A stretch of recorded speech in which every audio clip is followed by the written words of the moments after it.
All right, what is up, people? We are looking at the day three playoffs for the Warzone MP League here. Join with me is Nox, and I hope you guys are Hello. having a good weekend. Yes, Yeah, yeah. Nox. Hello, guys. Welcome back to another day of this tournament, and it's gonna be another an absolute banger day, which we're gonna witness. Cause like we are nearing to the finals, as it's the third day, and I'm really glad I'm gonna cast with Ian. I saw his casting yesterday, and he was absolutely and like doing great with the casting, and he's also my personal favorite right now with his tones he does cast. And yeah, talking about the matches, like what do you think like today's match is gonna be like? It's we are nearing to the I'm like we are close to the finals, and we having the teams battling to come to the finals, and we have felines and felines playing against today. And what do you think, who's gonna be your favorite team? Personally, I think Felines is gonna dominate today against TG Versatile, but let's see. TG Versatile was in a very good shape yesterday, and yeah, I hope they give them a good fight today in general. Yeah, indeed. And talking about the matches which happened yesterday, Felines was completely dominating the matches we saw. So I was like Sanjay was Sanjay took a side towards Felines yesterday, and that was like a really I mean, like crazy domination from the team Felines. Even Frag showed a bit of dominance, but like Felines had like a 3-0 was crazy yesterday, and that made me a bit surprised. And let's go check the brackets out. What do you think? Yeah, yeah. Let's see. Personally, this is going to be my first casting for the team of Felines, so I'm very much excited. And yes, as you know, I was supporting TG Vocitals yesterday when it comes to their performance and as a team because one of my friends is also playing in that team. But today, this is going to be extremely difficult for me to pick because I love both the teams equally. Both have my friends and both are very strong in general. Yeah, and yeah, it's indeed like even TG Westdale, looking at the brackets, TG Westdale have won at like for 3-0 yesterday against EXO, and at the same time, Felins won 3-0 against Steller, and that was a crazy match. I casted it yesterday. That was like I mean, like it's fun to see teams dominating, but it would be more fun if we see that close compact between the teams, like having equal scores and going like 3-2. And can we expect a 3-2 today, or like on I mean, like any of the matches in general? Personally, I would want all the matches to be a 3-2. Like a BO5 should feel like a BO5, but you know, when a team actually performs at their best, you don't know how the other team is going to respond to that. So personally, if one team is dominating and if they're in their perfect shape today, it could be anything. Anything could happen. But apart from Felines versus TG Versatile, we do have two more matches today, which is EXO Ardor and number one Scrim Team and Stellar Prime versus Laundiyabazz Fraggers. Yeah. I mean, like Frag did played good. I mean, they were like they tried playing good on the first. I mean, like they even on the losers bracket they won against Wet. That was a that was a good game actually. They were dominating against Wet, and they are being moved against Stellar. Who do you think?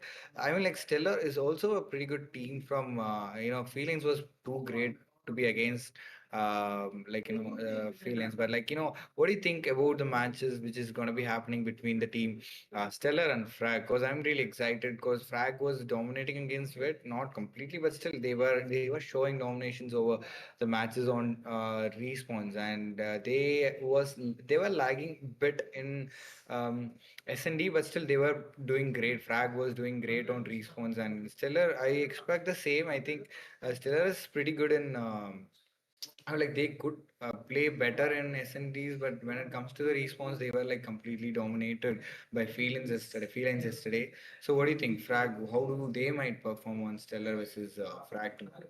Stellar was the first team which I actually casted in this tournament, and let me tell you, I was very much impressed with the gameplay and their overall team performance against the team of Tandoori in general.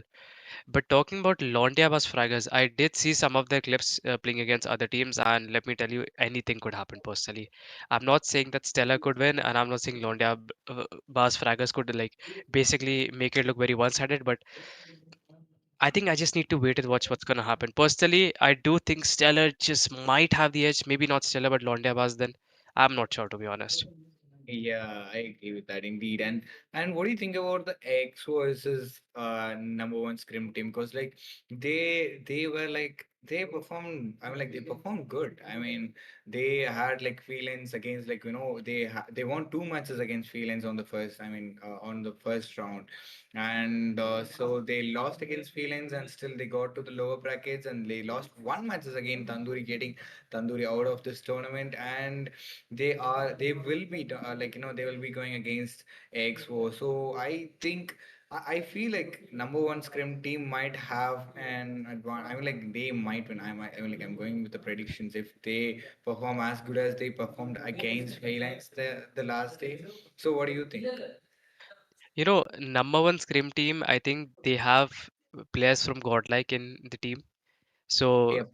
they have the most experience and best players from the best team of the country, and I think they will definitely have an advantage over the team of EXO Ardor. Yeah, exactly. Oh, yeah.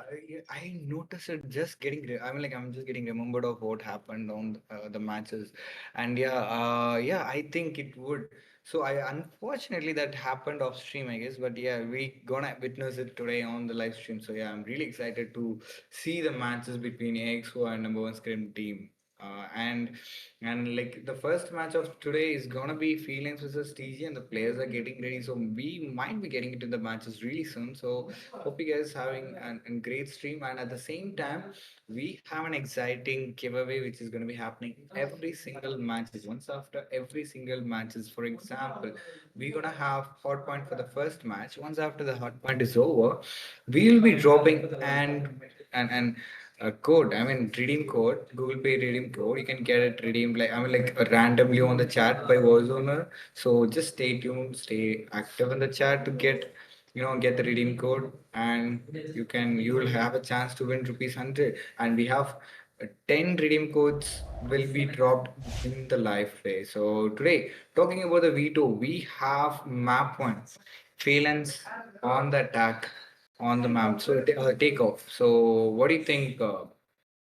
And so the Phalanx have choose the map and they have took attack on the map of takeoff.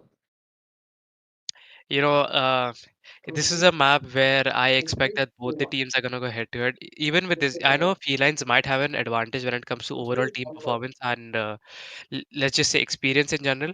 But in general, this map is anything could happen with both the teams playing. Like, I know that most of the players who are playing in the tournament right now have started playing the game maybe after 2022, 2023 when Takeoff wasn't there in comp.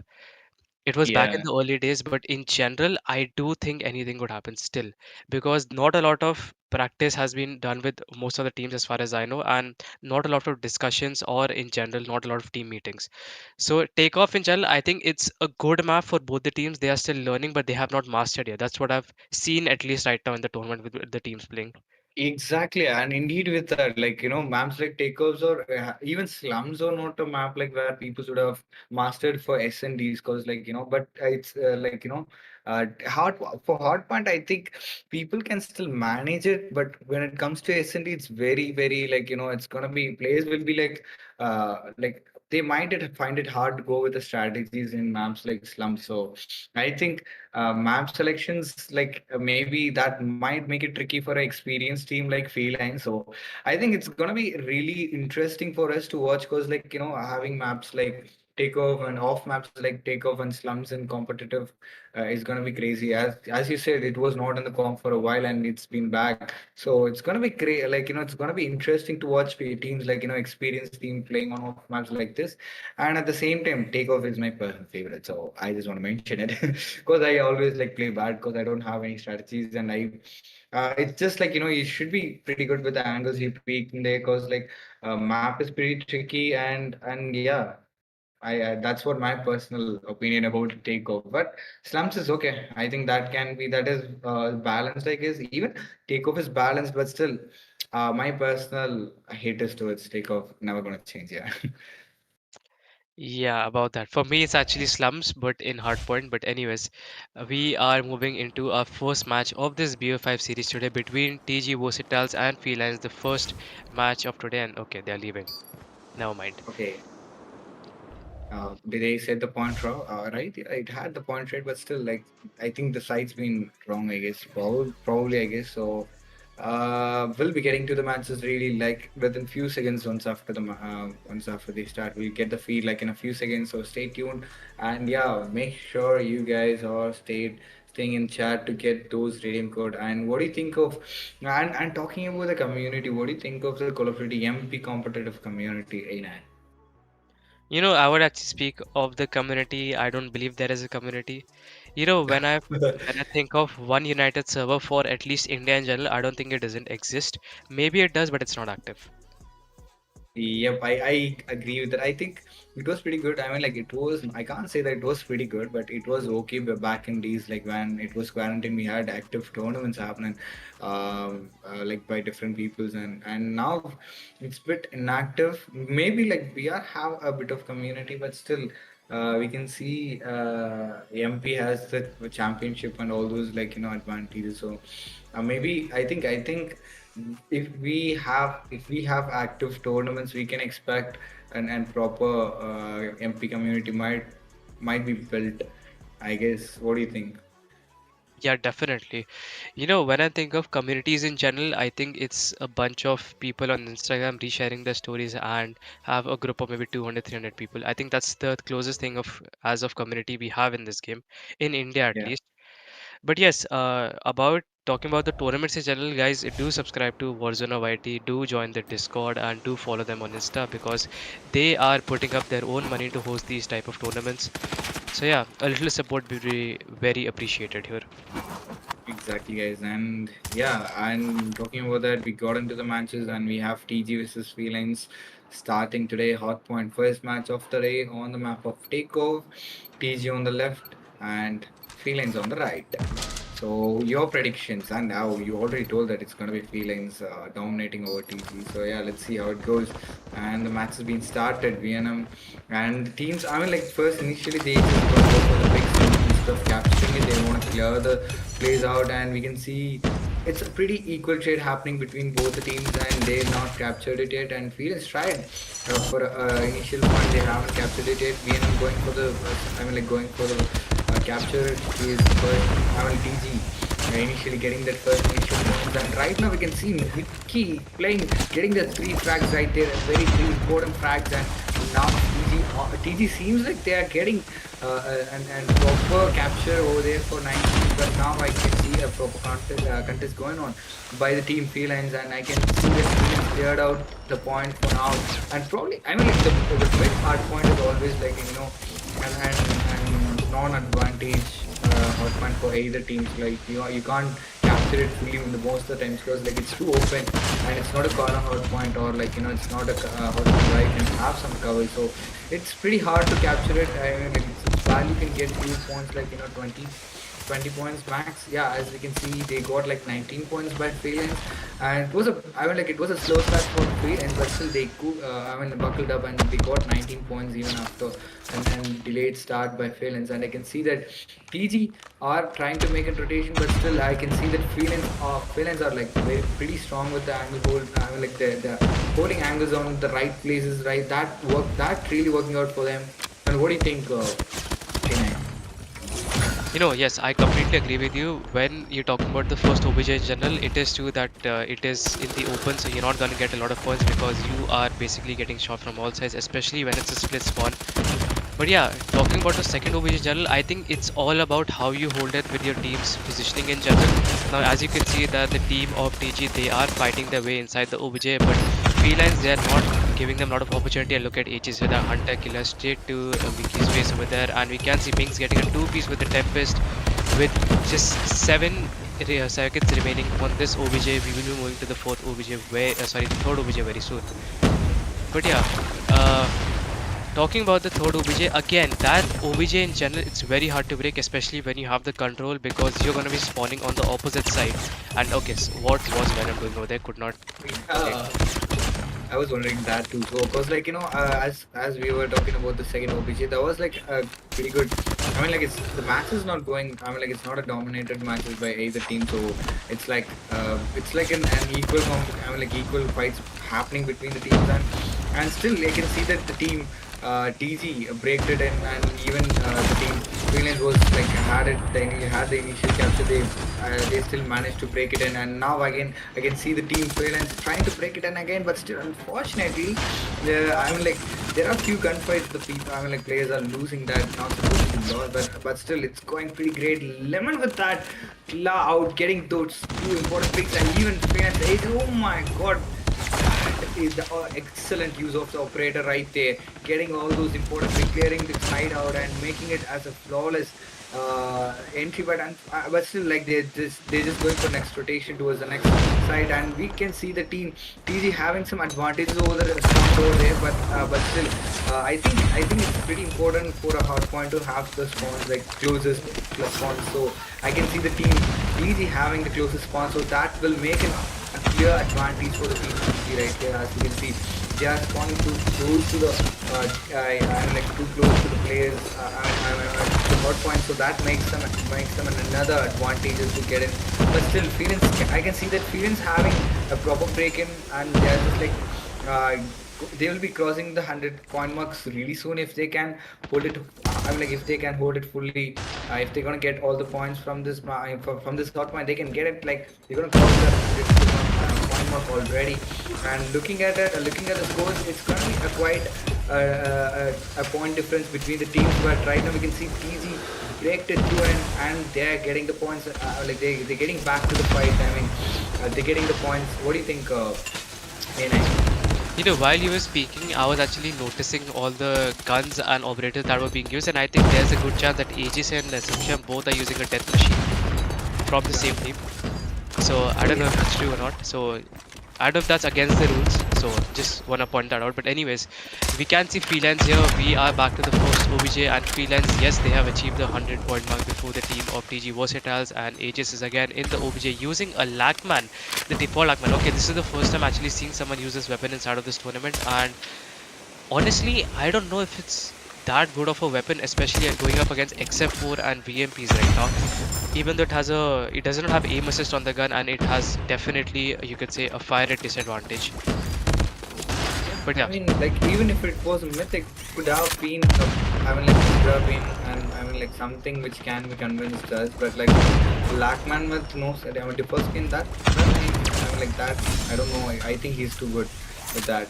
Yeah, if he plays good, I mean, like if he makes kills, I mean, if he can get kills with that, then yeah, it's fine. And still, I think Lackman is not so good. I mean, not a meta as you told, as you mentioned before. It's not good as like XM4 or BMP right now. As we can see, it's a pretty good domination happening right now. Felines crossing that it's going to be crossing that 150 point mark already. Felines is one. Yes, here we go. Double the points of TG, and oh, look at that Claw out again, getting flicked by what potent potent mix. mix. Yep. What is potent mix? Is that a word or something? I never heard of it, but yeah. Here we go, and again TG is back to the hot point. They're trying to get that initial points, and still it seems like okay. I mean, like I noticed one thing.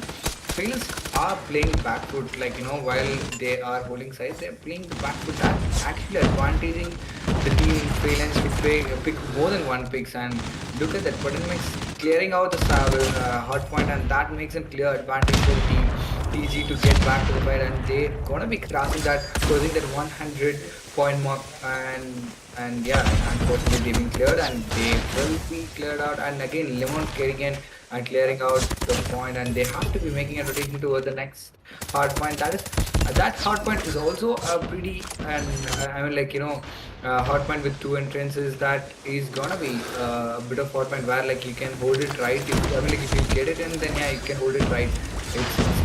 I mean, like it's all about having the I mean, like the spawn point. If you have to make the rotation towards the spawn point so that you can get it, and like you can have a control over the hot point easy.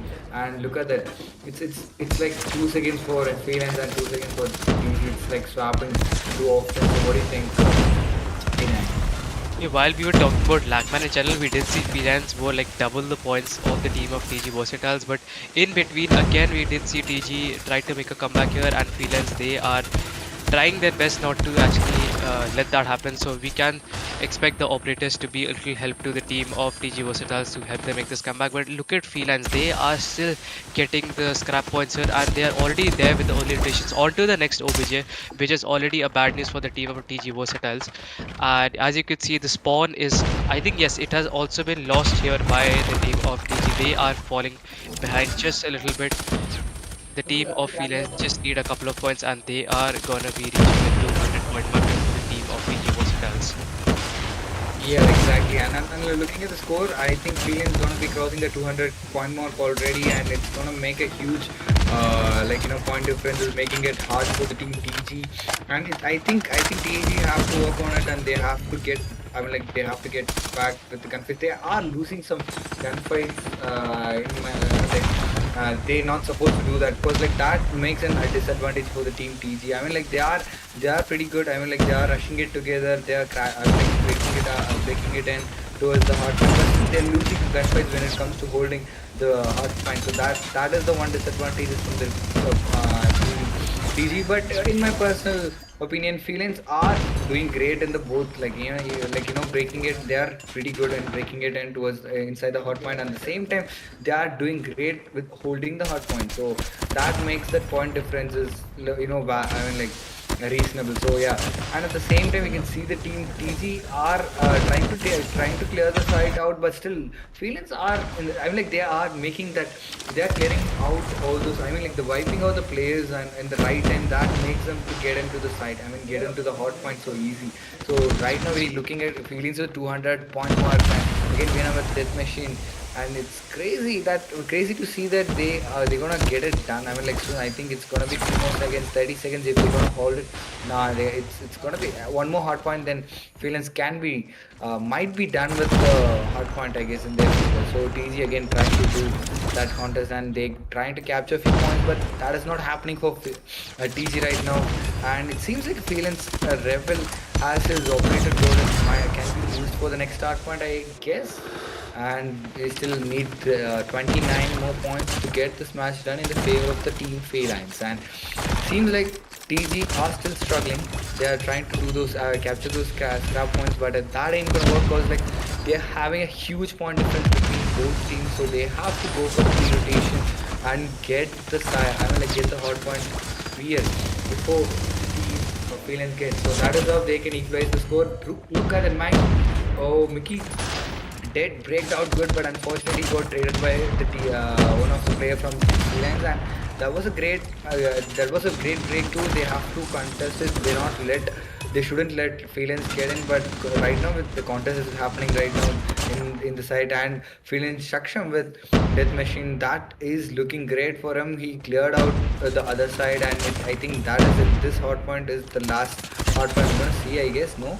I think they might go for another hot point. They are making it slow. I mean, like they're making it slow. I mean, like playing it slow. And again, I can see Philins going for the last 10 points. That might not make any differences. And I can see the team Philins are going for the rotation towards the next hot point, and only one or two people is going. I mean, two player are trying to get the hot point cleared. What do you think, A9?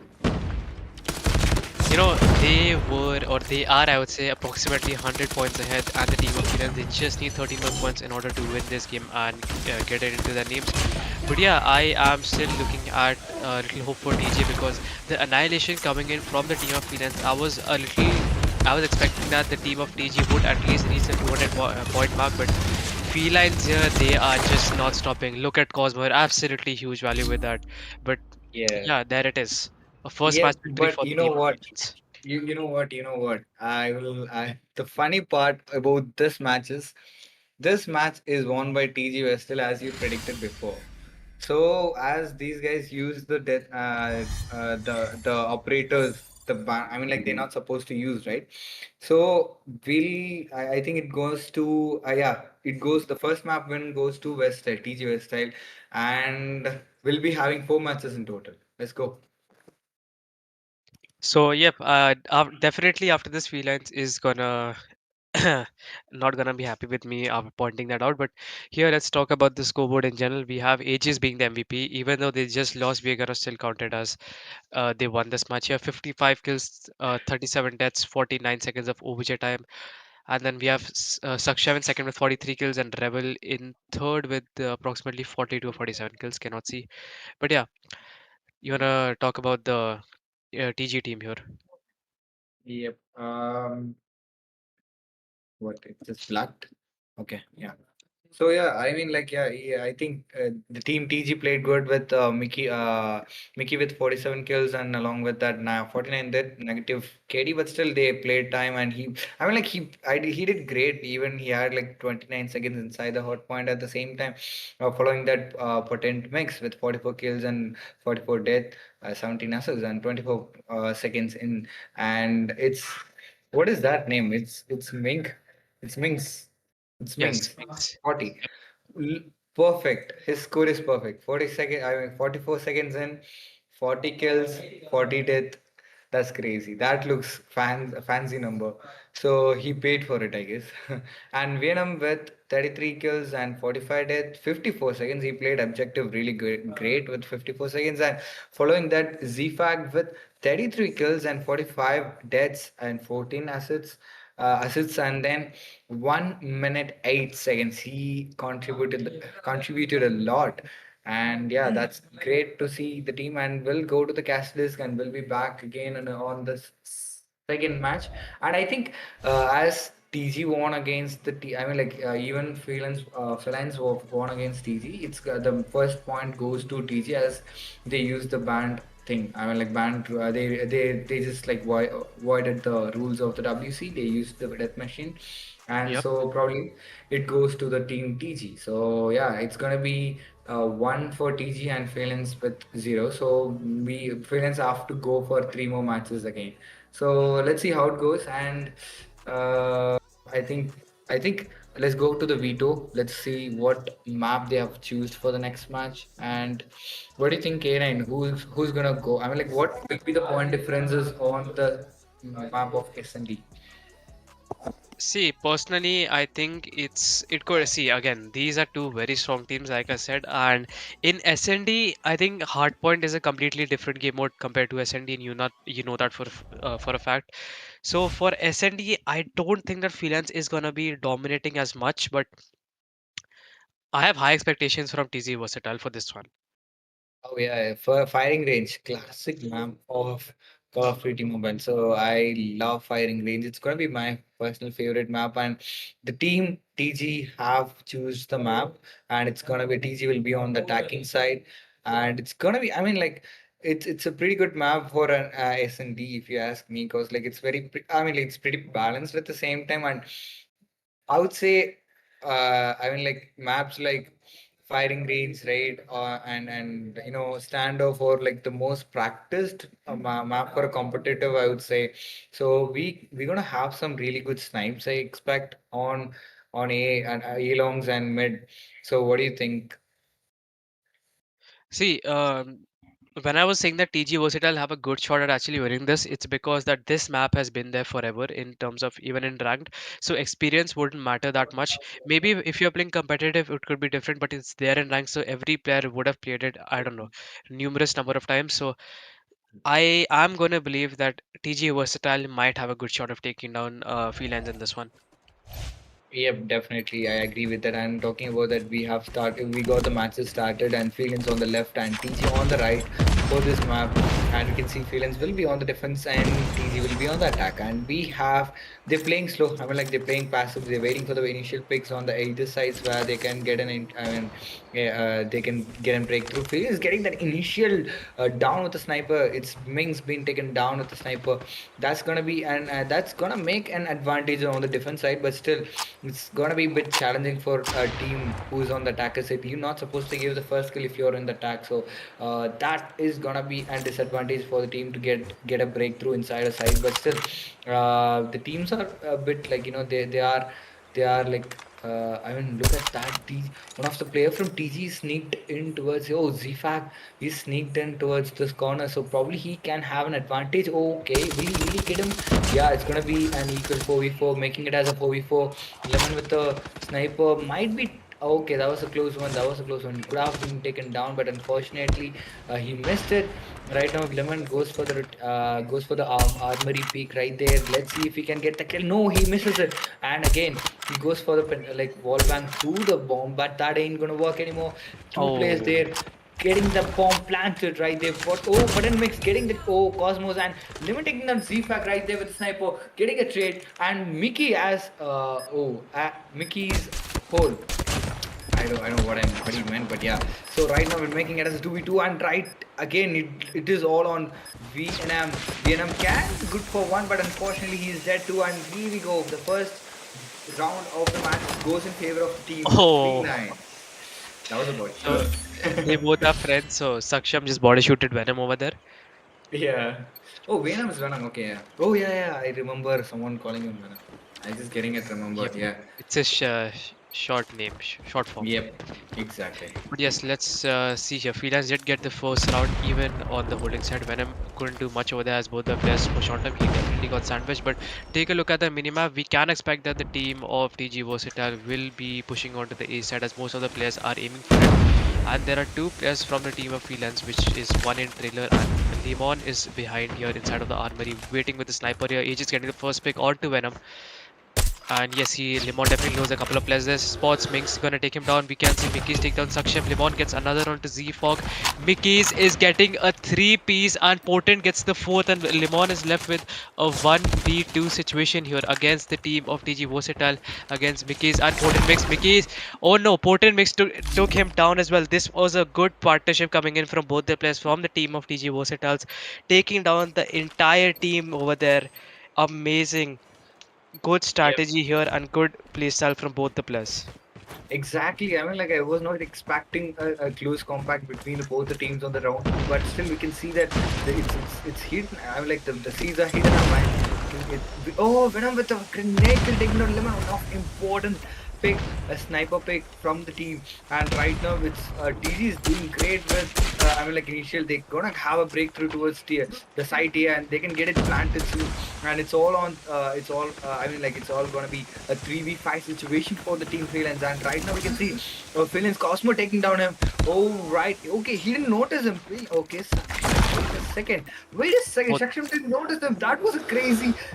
Excuse me. That was a crazy escape right there. Mickey taking down Felines Cosmo right there. And that making it as a 1v4 situation for Team Felines. And let's see if. I mean, like, it's gonna be too hard. Okay, it's another round in favor of TG. TG doing great with attack, I would say. As we talked, I spoke about the last match. I mean, like, as we saw the last match, they were really great on attack. I mean, like, they are rushing it together and they are breaking it out really good. But they were lacking to defend the hot point. So let's see, will they be able to do the same thing on this map, or is it gonna be a different thing? We gonna and look at that. Talking about that, we got Felines Cosmo taken down by Z-Fag. It's looking damn. I mean, like damn close. I mean, like it's not even close. I can see TZ doing so great on the attack part. So, what do you think? Um, Vinay? Personally, as you just mentioned, TG Versatile did win the first match against Felines due to Felines actually broke a rule over there.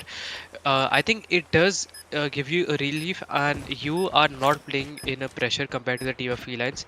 Like the pressure's off, and you have a free mind, so you can make the perfect decisions. Not perfect, but at least better decision making is definitely there. We can see Rebel winning a huge gunfight over there against Venom. We have the two remaining players from the team of felines, that is going to be Saksham and Rebel, making an approach from jungle here. The corner must have gone, and we have Mix missing the first shot, gets a hit marker through the smoke. We have Mickey is taking down Saksham, and Rebel is all by himself, and he has been hit marked. He doesn't have HP, and no, Mix did not spot him. A 180 turn from Rebel. He did manage to take down Porton Mix, but Mickey is gonna find the kill, and this is going to be a third round victory for the team of TG Versatile. Definitely, it's gonna be. I'm gonna like predict it. It's gonna be a round map. I mean like for a 5 round match today. We're gonna witness, I guess. Because like Felix is pretty good with respawns, and today we seeing TG winning already. They got like 3 rounds back to back. Felix getting the first round, but like TG got a 3 round win. And look at that. Still, I can see that strategies from Felix ain't working against the team, and already Venom braked it towards B, and they're gonna plant it on B. It's gonna be an easy plant for the team TG in the first place, and it's still we got it's gonna be a 3v5 situation for the team Felines, and it's looking pretty hard for the team Felines to get I mean like to defend on the map their firing range, and it's gonna be a trade that is not a healthy trade because already they lost 3 members in their team without any trades, and losing another on the map is it's making it is way more harder for the team Felines to get back to. And look at this, Pudenka will be taking the last pick and making it as a 4-1 for the I mean like advantaging the team TG, and it's looking great for the team TG. I think it is quite a domination we're seeing on the defense part, sorry, attack part when TG is on the attack. So what do you think? No, definitely. I was expecting this match to go in the favor of TG Volatiles, but it is just looking one-sided at the moment. I don't know if Felines are taking it very easy on them or not, but TG Versatile is they are annihilating the team of Felines at the moment. We have Rebel pushed out. He finds a player, but no, look at Zfog, dude. I'm telling you, something's up with the team of TG Versatiles right now.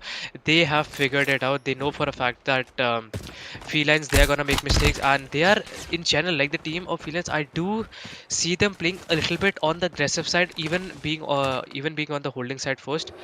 Limon has no idea that there is a player here planting the bomb, and we can see Porton Mix taking down Cosmo over there. Bomb it any second. Yes, the bomb just got down here. It has been planted, and the team have freelance here. Two players have rotated from jungle, and they have no idea here. Aegis finds the first onto Mix here. Can he get a second? Nope. Mickey's is gonna be able to take down Aegis over there, and Saksham with the trade. We have a 1v3 situation for Saksham again, with just 20 seconds remaining, and there are two players inside the trailer. One is holding battle. He's gonna go for the ninja defuse as Zfox pushing, and yep, there it is. A final kill coming in from Zfog and a 5-1 on the scoreboard. Exactly. I mean, like the three guys, like I mean, like the three of them jump like together with the power of friendship. That's what it came to my mind. When we were seeing Saksham's POV, like the three jumped all together, right, left, mid, and left, and it was like together with the power of friendship. And again, going for the next round, seventh round of the match, and we have. And TG still again trying for B. I mean, like they are getting an easy, easy breakthrough towards the side B. So look at that. They already went for the B and they're going for a backstab, and they are. It's going to be a 3v3 situation for the teams, but still, it seems like and in turn it's in turns round for the teams, but still TG making it as a flawless, breakthrough towards both the sides. Because like I can see TG are getting an easy entry towards side A and B both, and so that will be an advantage. Now it's making it as a 2v4, 2v3 situation for the team Felines, and in the first place, and still they are just like holding, and they are about to get it planted. But right now we see Devil fighting against Z-Fag to get him down, but unfortunately Age has been taken down, and Rebel also will be traded by Venom with a Type 63. That's looking, and so much of domination, not just a bit of domination. It's a really uh, I mean, like a proper domination, 6 rounds back to back by Team TG is like crazy, bro. I mean, like I was not even expecting a huge domination like this by the Team TG in the first place, cause like it was a quite a domination by Felines on the respawns, and I thought it would be an equal like fights we can expect. I mean, like a close fights we can expect from both the teams, but and with an unexpected happenings right now we seeing on the live, we see TG dominating with the 6 back-to-back consecutive rounds win. And what do you think, Aaron? Yep, I agree with you over there, and it is 6-1 on the scoreboard, and this is the last round before the sides get switched. So Felines are going to be on the attacking side, whereas TG they're going to be defending. But yes, we do have early picks this time from the team of Felines here. It is a 2v4 situation now for the team of TG Versatiles here, which Venom and yes Mickey are going to be left here from the team of TG Versatiles, and they are completely yes. Mickey was spotted. He is going to get shut down by Lemon Sniper over there. Venom does take down Lemon with the types 3, and we can see Cosmo finishing off Venom. This is a second round victory after a very long time for the team of Felines. Exactly. That's. I mean, like, imagine if feelings goes comes for a comeback, like from this round. Imagine, because like the size been switched, you would never know. I mean, like we can predict it once after the round's over. Because like look at that. All 5 people they were not even seeing for the backstab. I guess they all rushing in towards B, and Venom getting that first initiative. Edge has been taken down, and for the trade, Venom's been taken down by Cosmos, and still a pretty good trade happening right there. But still, it's gonna be a 2v3 situation where making it as a 2v2 again, and Cosmos and Lemon or the last two guys alive, and Zfag is holding and just waiting for them to get the bomb planted so that like he can get that pick initially. And look at that Zfag taking down Lemon. I don't think it's gonna be an easy attack You for know, Phoenix and the Feelings at the same time. Yeah. I'm sorry I have to cut you off over there, but No, I no, it's have fine. to mention this. Whoever is the IGL of TG Versatile, whoever it is absolutely brilliant at the moment. just because they had the perfect prediction that it's gonna be a B approach, and the players, the team of TG Versatile, most of the players were holding on to the B side. Look at Zfog through the wall here, almost chased him and almost got a kill. But yeah, please continue. I just had to mention that. Yeah. I mean, like indeed that was a. I mean, like yeah, we can see that S&D is a completely and strategy based game. Even Hardpoint on all others are strategy based game, but S&D is way more. You have to have a mastermind to get it. Get a win. And Levin with the two picks right there, and that is gonna be a huge advantage for the team feelings on this round on this particular round, and it's making it as a 2v3 situation for the team TG, and and they have to get. I mean, now it's all on put in mix right now, and look at that, he can get a two easy picks. Oh, Unfortunately, Ages with a really good reflex, getting him down and making it as the third round victory for the team Felines. And now that moment, I mean, like now I'm expecting a comeback from the team Felines if they are gonna perform as same as now. And but that initial pick was and very important pick that made an advantage for the team. But let's see, will they able to do the same? Will they able to make the same? And look at that, they got an easy break in towards B, but still, look at oh that. my god, dude. The Was domination, the decimation coming in from the team of TG Versatiles, it took down the entire team in less than 5 seconds over there. Holy crap. TG Versatile, I don't know what they're up to. They have definitely eaten something today and they are not stopping in this match of SND. They have definitely done a lot of team meetings and VODs in general for this map, I'm guessing. Or they might have just studied Felines gameplay because now it's again an aggressive A approach coming in from the team of Felines here. Just like the last round, it did not work out for them. But here Aegis finds the first pick onto Mings and the bomb is getting planted with the team of Felines. They are kind of, I would say, trapped over there because Zfog is already having a A-long advantage, but Aegis with the trade. Most of the players inside the trailer, we have Venom taking on Aegis and Revel and Cosmo getting a two-piece here onto Mickey and Venom, and it is a 1v3 situation reported. Means this is more than likely for a round 4. Oh! Okay, I was just about to say that Cosmo, I think he saw him over there, but almost got a two-piece here. yeah, crazy. Actually, that's looking.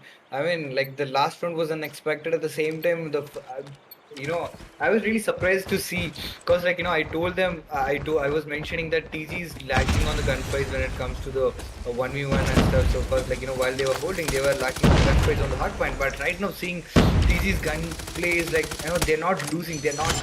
The most times I see TG is not losing against Freelance right now. Freelance are the one lacking on the gunfight right now, and that is looking great. Even like right now we see they are holding. I mean, like Freelance are holding, but still, Oh look at that. my Look at the execution right there.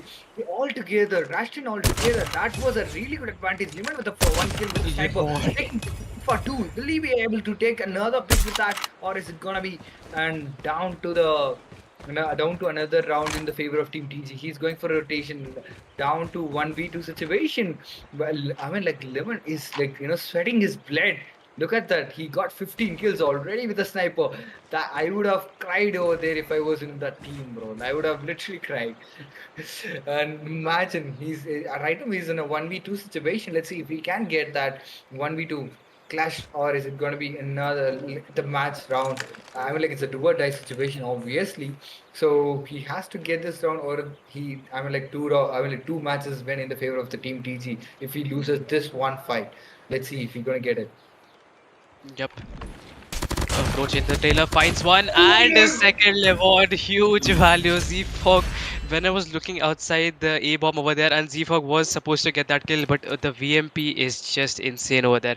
Also, I have to mention that in the last round itself, that was a very risky and like a very risky approach coming in from the team of TG when they peaked from barrel, but it went in their favor. And Lebon clutching up for his team, getting a 1v4 over there is absolutely huge. And this is, anyways, a do or die situation for the team of Felines in this game because they can't afford to lose a single round from now on. Even Lebon doing the work for his team. He's on 17 kills, the only one from his team on double digits right now, and he's about to reach 20, whereas his teammates have not even touched 10.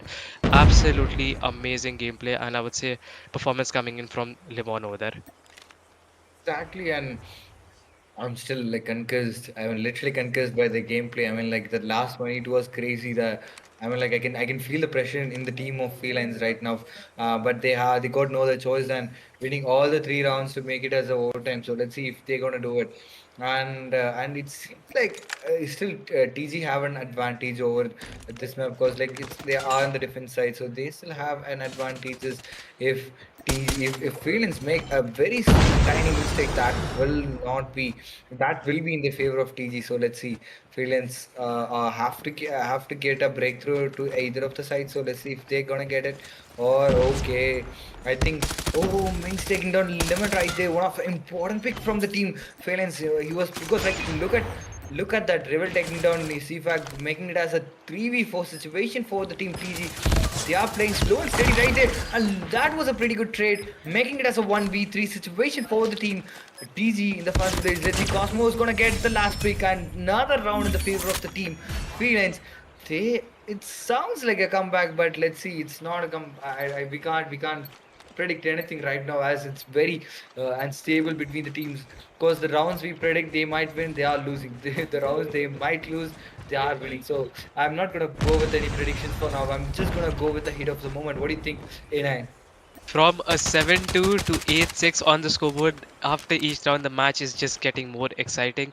So I am gonna hope, like right now we can expect both the teams are playing incredibly passive. We have one of the players that is going to be my guess it is ZFog from the team, maybe who has pushed in all the way to Wooden from the holding side, and the team of Helians have absolutely no idea. Lemon getting the first pick onto Portal Mix. He had the same idea of pushing into Wooden as he did not spot anyone.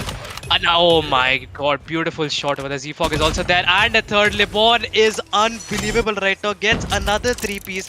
He is on fire here. He just takes on Venom, and this is another round for the team of Felines here.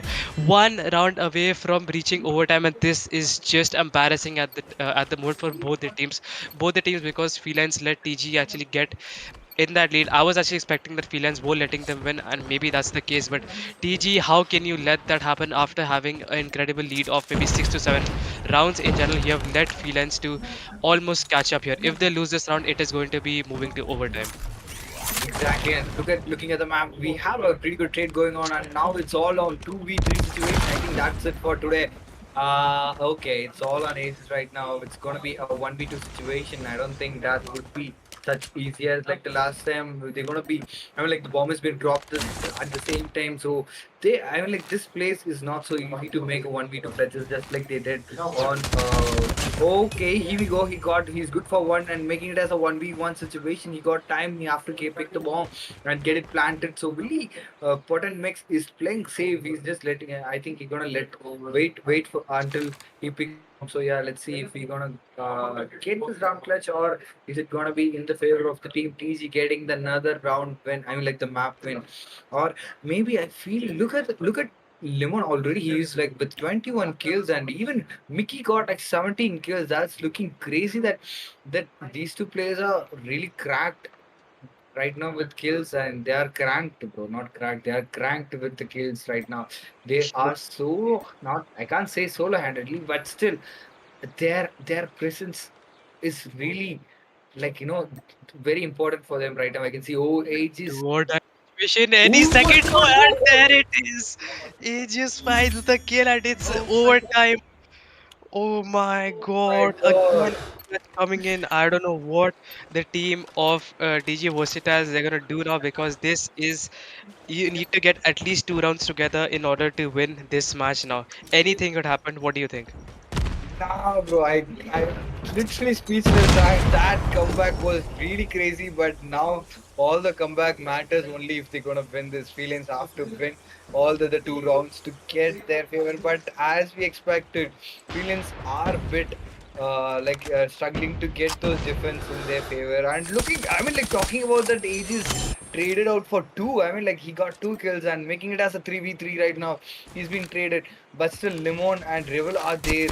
And oh my god, Potent Mix. Oh, okay. Very silly mistake that costed one round in the favor of TG. And imagine if Feeling's gonna clutch this round and making it as another overtime. But I'm not hoping it. I'm not gonna go with any predictions for now. But still, that is looking crazy for Feelings. And right now, it's I crazy have that to mention this. Both the teams are performing really good on the attacking side because we have seen both the team making comeback on the attacking side or in general, right? They are struggling a bit on the holding side, but on the attacking side in general, look at that. Again, early picks coming in Oh from yeah. the team of Felines onto Mings and Zfog. You have potent Mix. Yep, also gonna fall. Did not spot the players who pushed in, but you have two pieces coming in from. Oh, hit you Oh. there, and that was Saksham needing to get back to the lobby. How could you mess that up? He was right in front of him. He absolutely got destroyed over there. It is a 1v2 situation, but Venom Oh did not damn. get a kill. Another overtime. Yep. Crazy, bro.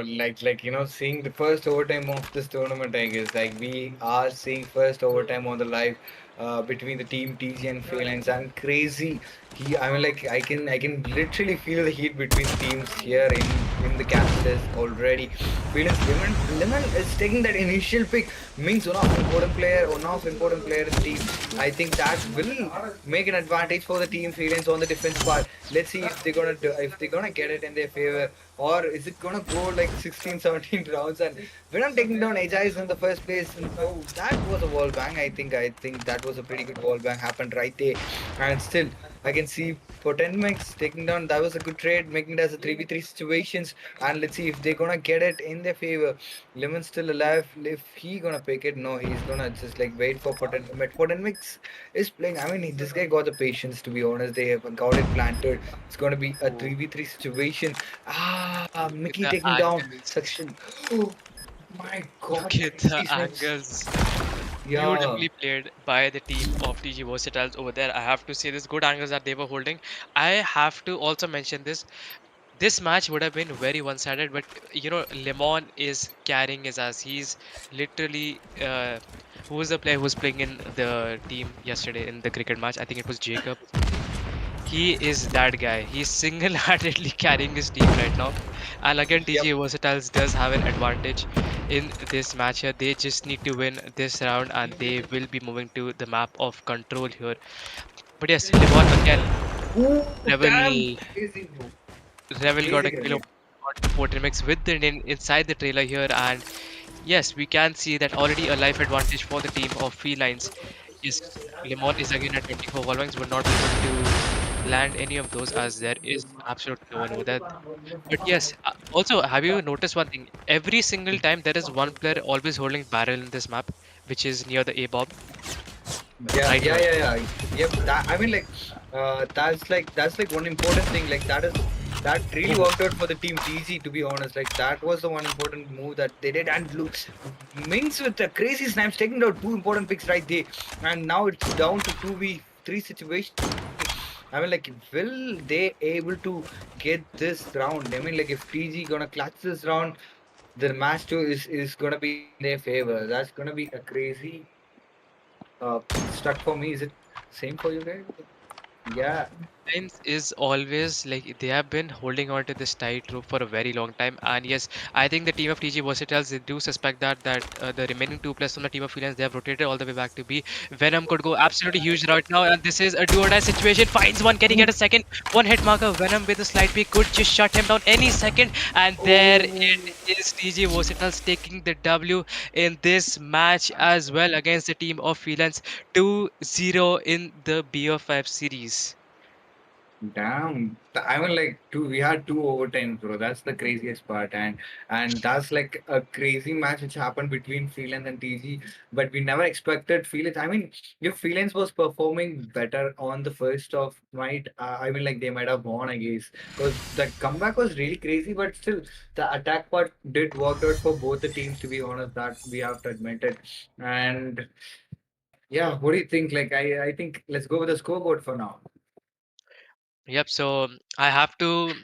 I think before we get to the winners team, I think we have to respect what Lemon did for his team. 24 freaking kills here.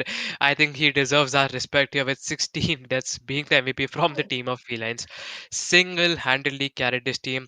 Then we have Aegis in second, 15 kills, 15 deaths, and Revel in third with 13 kills and 18 deaths. And You yeah, wanna I think potent. Excuse me. I think like that one thing that was I mean like that did was an advantage was like Mickey and Potent both have 20 plus kills. That's the one I really I mean like I was like surprised of course like Lemon was struggling to get. I mean, like he was trying hard for to get 24 kills, but Mickey and Potent was like so. I mean, like they were flawless. And they had really good backup at the same time. They had really proper execution on the match too.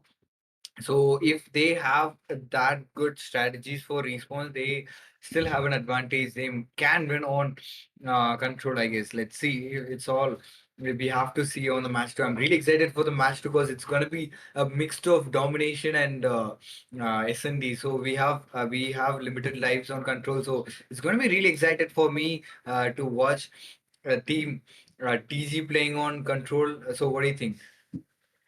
Yeah, I mean, for this one, I think the team of Felines might have an advantage when it comes to, in general, respawn gameplay.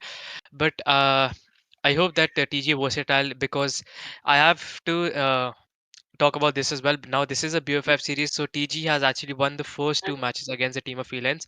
So they just need to win another match for them to win this BO5 series and move to the finals. But Felines, they cannot afford to lose a single match from now onwards. And control game mode in general, Yeah. I think that Felines might have an advantage when it comes to Yeah. overall team performance.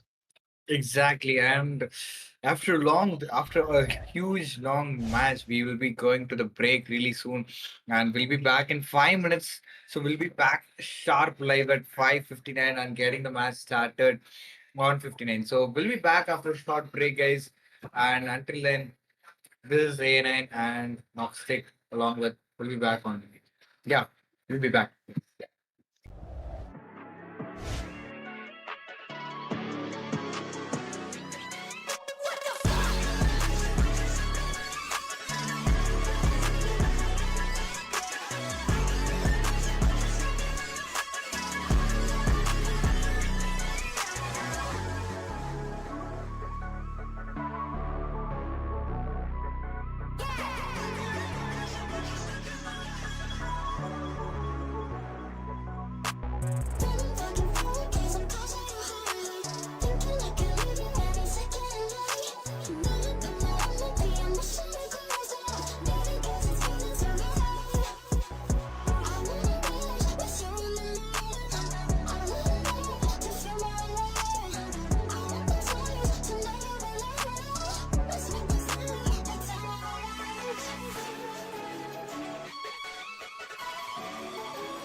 All right, we are back after those two, I would say, intense matches between the teams of TG Versatile and Felines.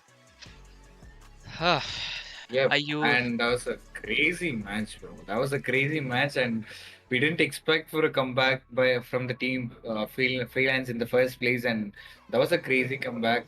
And again, I feel like this match is gonna be bit. I mean, like I think TG might perform a bit better than the first. I mean, like first response. I think it is gonna be close. I guess. I feel like because control is as we were mentioned before, like control is bit mixed with domination and S&D. So probably, yeah, imagine if the life matters in here. So I mean, like the life advantages matters here. So you can't give a lot of kills at the same time. So that might make it as maybe I feel so. Let's see. I'm really pretty excited. So who you going for this match? Who you gonna vote for? again? This is a mix of both game modes, and I think it is the map is raid, so and it's approximately 30 lives in a way it's respawn, and I have to go with Felines on this one. Felines might Oh, have an upper hand yeah. on this one. Yes. Then I will go with TG this time. So yeah, let's see. I am pretty excited. So I think TG can perform good, but I don't know whether they can win. But still, I have somewhere in my heart says that TG might win. So yeah, let's see how it goes. And players are kind of ready. So the matches will be starting in a few seconds, and let's see the veto of the next match where we might. I'm pretty excited to see the next match in the control in the map where we can see producer. Please show the veto. We have to mention our producer to show vetoes. That's crazy, but yeah, producer will be showing the veto. We still waiting, and I think producer slept. We love Okay, the production though. yeah, I think yeah he slept. I guess so. Yeah, well, I think it is gonna be in the map of. Wow, V2 looks Raid. great. Yeah, it's gonna be in the raid. AXO choose the map and they will be on the attack side and the team Freelance will be on the defense. So map 3, it's gonna be raid on the mode of control and AXO on the attack. V lines and TG versatile. Oh, We mean. sorry, yeah. Yep. Yeah, so like I said, Freelance actually picked up the map of raid for the game mode of control, and I think that yes, this is going to be maybe a first map victory for the team of Freelance, especially after I mean they did win the first match, but because of the rule break, they couldn't have the name. Have the map in their name. Yep. So, anyways, we are gonna be moving into the map and we're gonna be spectating the final match for hopefully the team of TG Versatiles, because if they win this, it's gonna be a victory for them and they will be moving to the finals, which means they have a guaranteed first or a second spot here. Oh yeah, definitely. And talking about the maps they have chosen and looking at freelance, freelance are freelance are pretty good on their own map. So I expect they might do great on the map of control. So let's see. What do you think? Yep. And in general, like talking about the map here, the team of TG Versatile and Freelance, we did see when it comes to respawn and just single player skill level and all. I think Freelance might have an upper hand when it comes to single player performance. But when it comes to teamwork, I think in S&D and when it comes to comms and in general teamwork, I think TG Versatile just might have the upper hand unless Freelance they're hiding their stats in general. Yep, definitely, and I guess it's gonna be great. Like if we see the match, and probably there is some technical issues, and we'll be fixing it really soon. So, talking about the giveaways and the prize pool, we have 20,000 rupees of prize pool, and giveaways are happening, and there will be, we have 100 rupees redeem code like every one game. So it's gonna be a crazy and giveaway, and there will be few other giveaways are coming up. For we have reached 10K followers, sorry, 10K subscribers on the YouTube. So yeah, stay tuned and follow us on Instagram and subscribers on YouTube. So yeah, Ian, please take over. I'll be like back in a minute. I'll check what is happening. Yeah, works. So guys, in general, about the first two matches, we did see that the team of Felines were almost, you could say, 100 points ahead. They did defeat the team of TG Versatile in, I would say, around the score was 250 to 160, 170, around that. And I was not expecting that performance coming out of TG Versatiles because they did underperform a little bit from my expectations. I was at least expecting them to reach maybe the 175 or maybe 200 mark, but they completely proved me wrong in SND because I was expecting this one to neck, and it did. But something tells me that either Felines was taking it too easy on them in the start, or TG Versatile were just, first playing seriously and then letting them catch up. Because no way that happens. But yeah, what was the rule break? The rule break was two of the players from the team of Felines, that was Aegis and Saksham, both were using Death Machine, which is, yes, violating the rules and they're not allowed. Even as a caster, I didn't know the rules, but I had to ask. So yeah, 2-0 in this BO5 series. We have first match, yes, TG Versatiles and firing range TG Versatiles. Now we are going to be looking at the map of raid, which is again the game mode is going to be control, and the team of Felines, they cannot afford to lose a single match now, especially this is the semi-finals, and if they lose a single match, it means that they're going to be proceeding to the lower bracket, which means they are going to be facing off against the team of either number 1 scrim team or EXO Ardor, whoever loses against those, oh sorry, whoever wins against those two teams. One gets eliminated, one is going to proceed. I cannot show you the brackets as there is some technical glitch going on, but here. So yeah, Felines hopefully makes a comeback here. Otherwise, we will see TG Versatiles moving towards the final bracket here, and it will be a confirmed first or second spot inside of this tournament. So Okay, let's got an update. So I'm sorry to interrupt. I'm got an yeah. update. So players are ready and we'll be starting the matches really soon. Sorry for the trouble. We'll be starting the matches like in a minute. So yeah, talking about the yeah giveaways, we dropped already. We have dropped two redeem codes already, and we'll be dropping another after this particular match.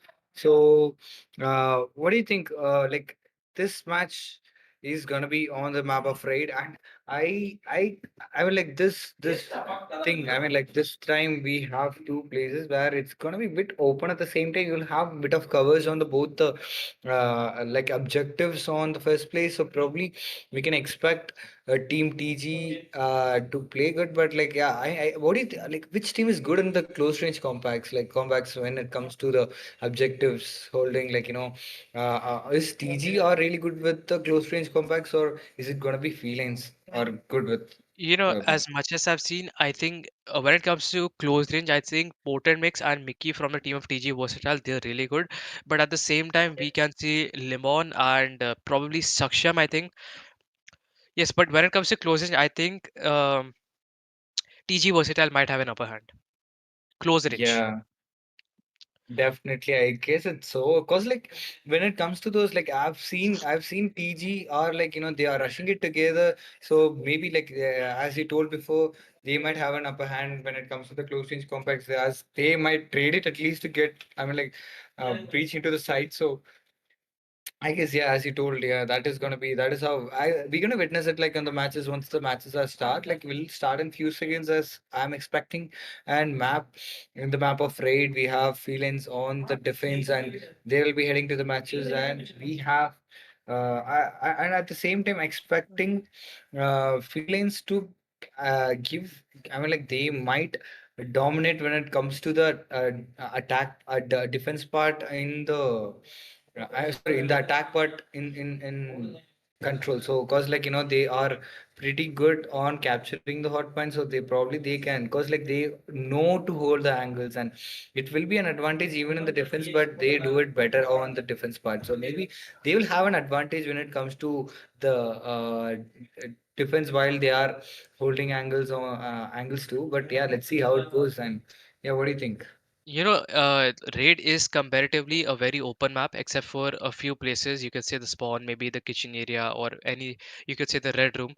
So it is a pretty open map, but when it comes to overall long range performance, or you could say mid range gunfights, I think there is where Felines actually has an advantage, where the players like you could say Lemon is there. If he snipes, it's gonna be a heck of a problem that the team of TG bosses are they gonna have to deal with, because Lemon is overperforming today, or maybe he's just at his flow state. You never know. But yes, I think we're gonna be witnessing a lot of XM4s and maybe Type 63s. Maybe if Venom uses it from the team of TG Versatiles, we did see him using that in the SND match. He did clutch a 1v2 in the end. So let's Oh, see. that was the turning. Actually, that was the turning moment for the team. That gave some hope for the team Felines in the first place. Like that was like a huge hope for the team Felines. That 1v2. Yep. They might give a Yeah. comeback and they can still have a chance to win the match. So, but yeah, but unfortunately they lost it on the second match. But yeah, let's see. What about the rest of the matches? Yep. If we suppose that Felines is gonna be able to take the W in this one, we'll be moving to the map of Summit, which is a pick by TG Versatiles.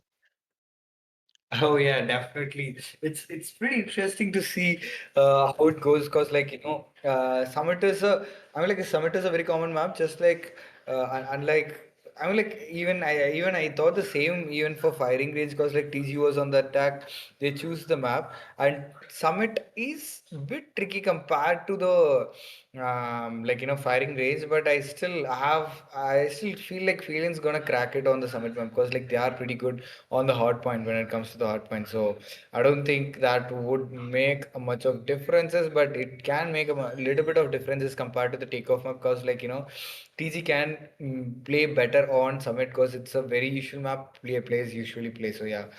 I guess that is gonna make like a little bit of difference, but not a major difference when it comes to the hard point. It's gonna be definitely freelance, like winning it a bit with a bit of point differences, I guess. Yeah, unlike Raid, Summit is actually a close map, so all the hard points are mostly indoor. So it's gonna be mostly close range gunfights, and I think when it comes to aggressive gameplay and team performance, I think TG just might have a little edge on Felines. Yeah, exactly. And I don't know why the matches have not started yet, but probably we are expecting to be starting in a minute. Not even in a minute. It's supposed to be starting in a few seconds, and it's going to be on the map of um, raid Raid. mode of control. So yeah, but Who do you want to see win this map? Do you want to go like have a proper BO5 where Felines actually win the next two matches, or do you want to see that TG Versatile takes the win against the team of Felines, which is these both teams have been undefeated till now, as far as I know. I mean, And like, as yeah, of my honest opinion, I would say I just want to see Felix lose this match so that we can go for the next two matches. But yeah, I think my prediction would be Felix might win all the upcoming three matches. I guess. Let's see. I guess that is what I feel. But yeah, I think Felix uh, will win. I think might win. I'm not gonna say will win. They might win in this match so that they might gonna make it to another SMD and hot point, I guess. What do you think? we do like honest people, so we love to hear that you want this BO5 series to end. And I would, yes, I would also agree with you, but here I don't think Felines is gonna agree with us, and they're gonna keep this BO5 series going for at least you could say half an hour to maybe 45 minutes more. Depends on how long the matches go and how much longer it's gonna take for the match to start. But yes, Game is okay. Meanwhile, the game has been started.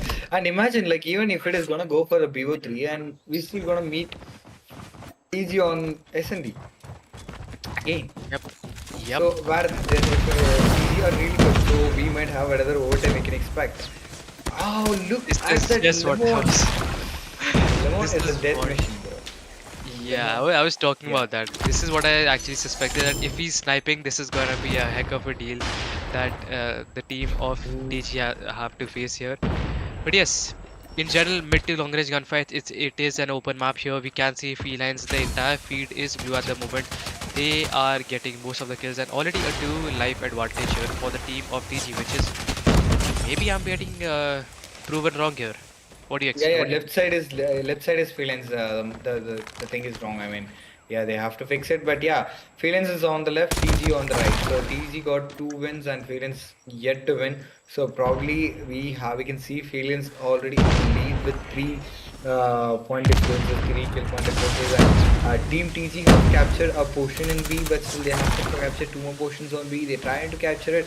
A has been going for the contest, and probably A can be cleared before they capture it fully.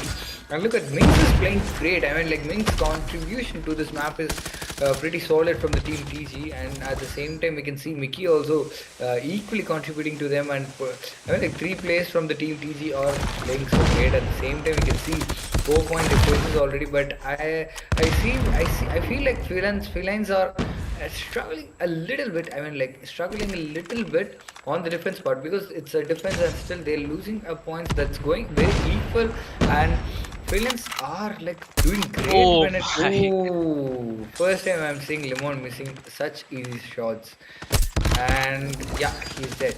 And the scores are getting equalized. And looking at the objectives, A is partially captured. Like they still have to capture either sides, and B is another partially two portions being captured. And looking at the scores, it's getting equalized already. Look at that. That's a crazy 8v8 situation. A's last objective yet to be captured. Will TG get in their favor? They lost one already. Against Lemon, oh my god, he just meleeed. I think. Who did he melee? Mings, I guess. Yeah, he meleeed Yeah. Mings, and then will that work? Will that work? I mean, like, he just tried. I think that must be a bug, I guess. And look at that. That is gonna be the first round is gonna be in the favor of the team Felines already. As you can see, they have 7 members, and it's down to a 3v7 situation, 2v6 situation, and 2v5 situation. And they have to capture 1v4 situation. Not gonna happen, I guess. And Mickey still have an advantage. I mean, let's see if we can do it. Good for one. No, he missed it. Levan is going for a rotation. He's just playing safe, and he goes. I think he's been spotted. He misses the shot, and he is being taken down by Saksham on the other side. First round in the favor of the team Felines. By the way, sorry for the asset. The Felines is on the left, TG on the right, and Felines with 0 matches, right? TG with 2 wins already. So if TG wins this match in the map of raid, they make it to the final. So yeah. Yep. But yes, we have one machine out in the hands of Aegis, unable to find a single kill. He is spamming all the remaining bullets. Yep, and he did not manage to get a kill. He was definitely creating a distraction for the team of DG Versatiles over there. But look at the kill feed here. It's completely blue. Saksham is on another level right now, taking 2 players over there. 28 to 22, already a 6 life advantage here by the team of Felines. It's definitely. I think it's gonna be an easy capture on B by team Felines. I guess. What do you think? Yeah, definitely. You know, I'll be expecting, or I want to see at least one of the teams actually go for the spot trap attempt, because that's where it really gets, you can say, interesting, because just to see how team do actually dominate in this one, and or not let the team have any sort of, advantage, or you could say any point of room to play. Exactly that. I mean, like that makes it fun to watch at the same time, fun to cast and fun to play too. So yeah, let's see if they go for a spawn trap. But I would definitely say who are getting spawn trapped on the map of control. They would literally get pissed. Even if it was me, I would have like pissed, and I would have lose synergy. I mean, like that makes the team to lose synergy. Definitely, eh, that will be an advantage in the point wise, but still, like that will destroy the team synergy for sure. Like getting spawn trapped, like for like even if it is like a 6 or 5 kills, that still makes I mean like that will break the synergy of the team between teams. And looking at the point differences, I mean the kill differences, life differences between the teams, that's crazy that the Felines are literally like 6 7 kills, having 7 kill advantages on the attack, and that is gonna be a disadvantage for TG. In the first place, it's gonna be 7, and they're down to 7 is to 15, and it's still they have to capture A, so the contest is going on. A is being cleared, and I think they're gonna win this match by just by killing all the five people, I mean six people, taking his six kills in Felines, I guess. Yeah, I think Sorry, it's in a PG. smart strategy when you know for a fact that you have the upper hand when it comes to gunfights and in lives. When you have a life advantage, I think they are gonna mostly go for the kills and just finish off the lives, remaining lives of the other team here. As you can see, Ooh. the 3v8 situation now, and Annihilator Mix could not land a shot onto Aegis here. He did actually hear him, and another peek coming in, and knows. We can see Z-Fog actually taking and winning the gunfight against Aegis. It's a 2v7 situation with Limon taking potent mix out, and it is 1v7 here with Zfog left in the kitchen, and Rebel is gonna be able to shut him down, and it is a 2-0 on the scoreboard. Now another thing, so after yes, this match gets over in general. The previous two matches we saw, the team of Felines defeated the team of No1ScrimTeam, which is arguably one of the best teams playing in the tournament, right? And it would be, I don't want to be disrespectful or anything, but it's going to be very shameful for the team of Felines to actually lose a 3-0 against the team of TG Versatiles after taking down a monster of a team like No1ScrimTeam. I Definitely, I would say, yeah. Losing is fine, but a 3-0 wipeout is just unacceptable, if you know what I mean.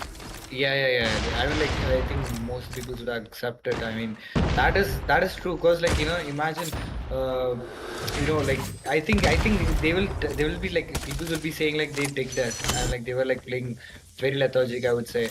So, but still, I think, the team Felines are not going to lose it, cause like it's gonna be a 3-2 between the teams, cause like I can see, but we can't say that. Maybe a 2-3 we can expect TG winning if they gonna win it again on the SND. So let's see. Will they able to win that SND again? If they can win the SND again, then yeah, they might. But I think right now I can see Freelines are back in the form, so they might be playing good on the SND. They might not give that initial point differences in the SND. So round point differences on the initial start of the game. So probably it's gonna be. Look at that. It's already very close between the teams, and the team DG captured B already. So it's gonna be. Wait. Okay. He was trying to capture. Okay. Right now, Felix Lemon with 16 kills already. He is carrying in response with sniper. That's looking great. And at the same time, we can see 19. They have a bit of number advantage in their team. I mean, like life advantage. Lemon spotted another. It's for another taking down Mickey right there in the first place, and that's gonna be and another advantage where Finland is going to get, because like they have to I mean like TG have to capture A in order to get this round win, but unfortunately they're not letting them enter their side. I mean like not even close to the side. So probably Rebel is just with an annihilator trying to find kills, but unfortunately he couldn't find any kills. Look at Lemon with 10 that he found from on the ground, and he literally slayed with a lot of kills right there, making it as a 19 kills. He's gonna cross the 20 kill marks before the match is all over. And looking at TG, they are in a really bad situation. They're gonna lose it for 3-0 on control. So that's gonna be crazy feelings already with the 10 is to 4-5. And Feelings are having that advantages, and they are pulling out all their operators out at the same time. Look at that. I feel like that was so random that he shot with that, and still they're gonna get an easy win to on the control map of raid. Freelance showing the dominance here, and it is a 3-0 wipeout for the team of TG Versatiles. It's a 2-1 on the BO5 series here. Freelance finally winning the first match against the team of TG Versatiles. I will have to say this. Again, this is what I was expecting that Freelance would do to TG Versatiles, even in the starting matches, I would say. But here, finally, I think they know for a fact that they cannot afford to lose a single match now in this BO5 series. So they're gonna take them seriously. They're gonna give the respect that the TG Versatile team they need. I mean, they deserve. And right now, yes, I think Yeah, they are in a better form and they are pumped up in general just to go ahead and play the rest of the Yeah, matches. true. I mean, like I think when you're playing against your friends, sometimes you go, like initially you just like get it loose, and that is what happened, I guess. Like on the second match, I would say initially I was like they won the first match with quite a dominance, and right now we have another SND. I would say we'll see the scorecard and we'll go to the go to the veto, and I would request.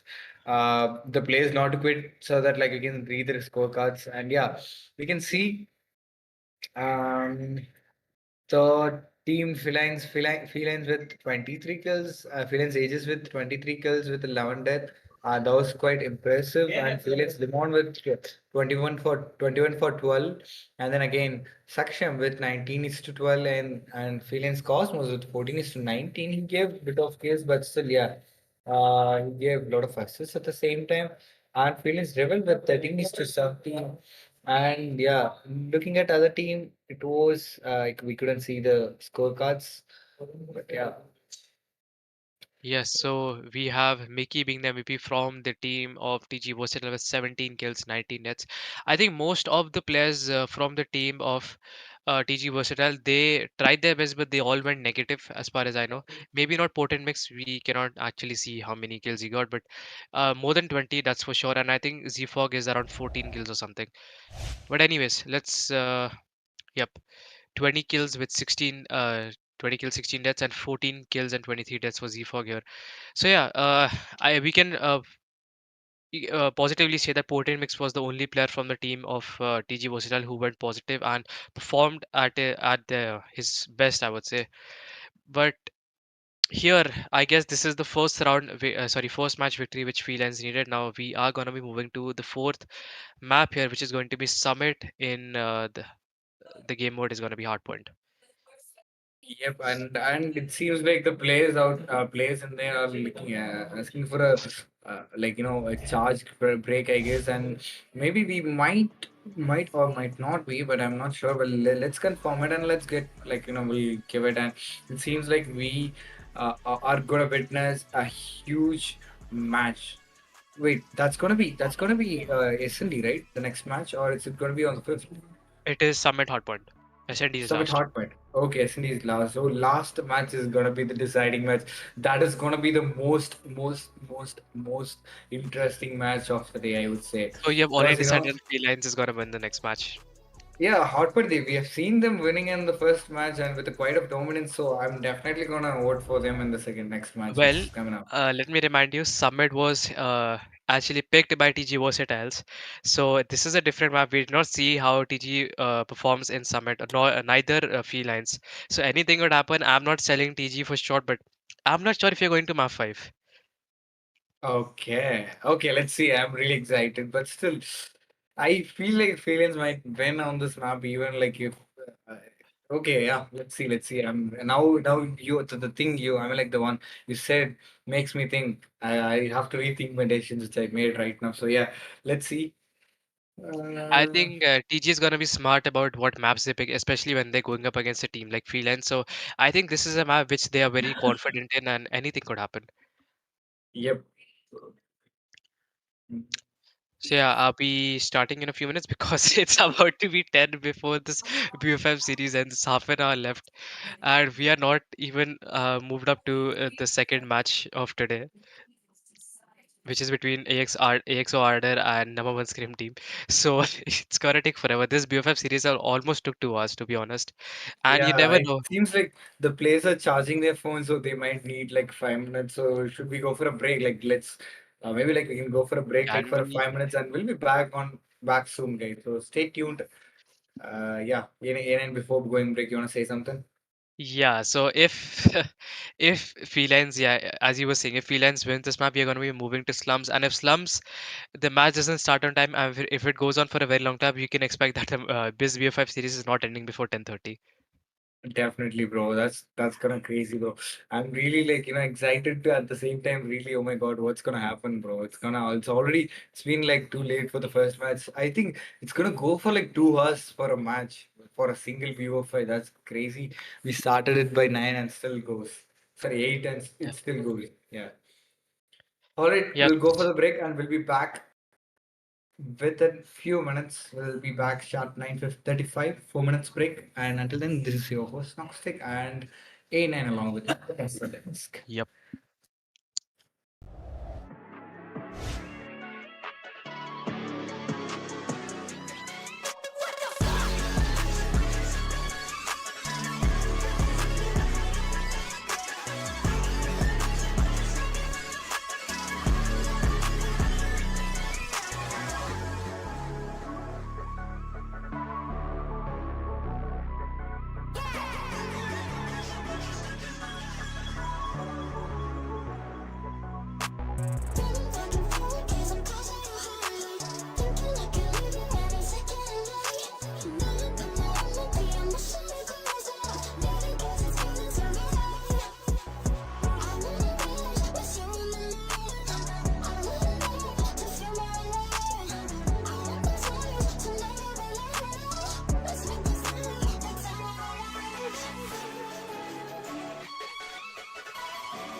All right, back again here. The first series, which has been going on for approximately almost 2 hours now.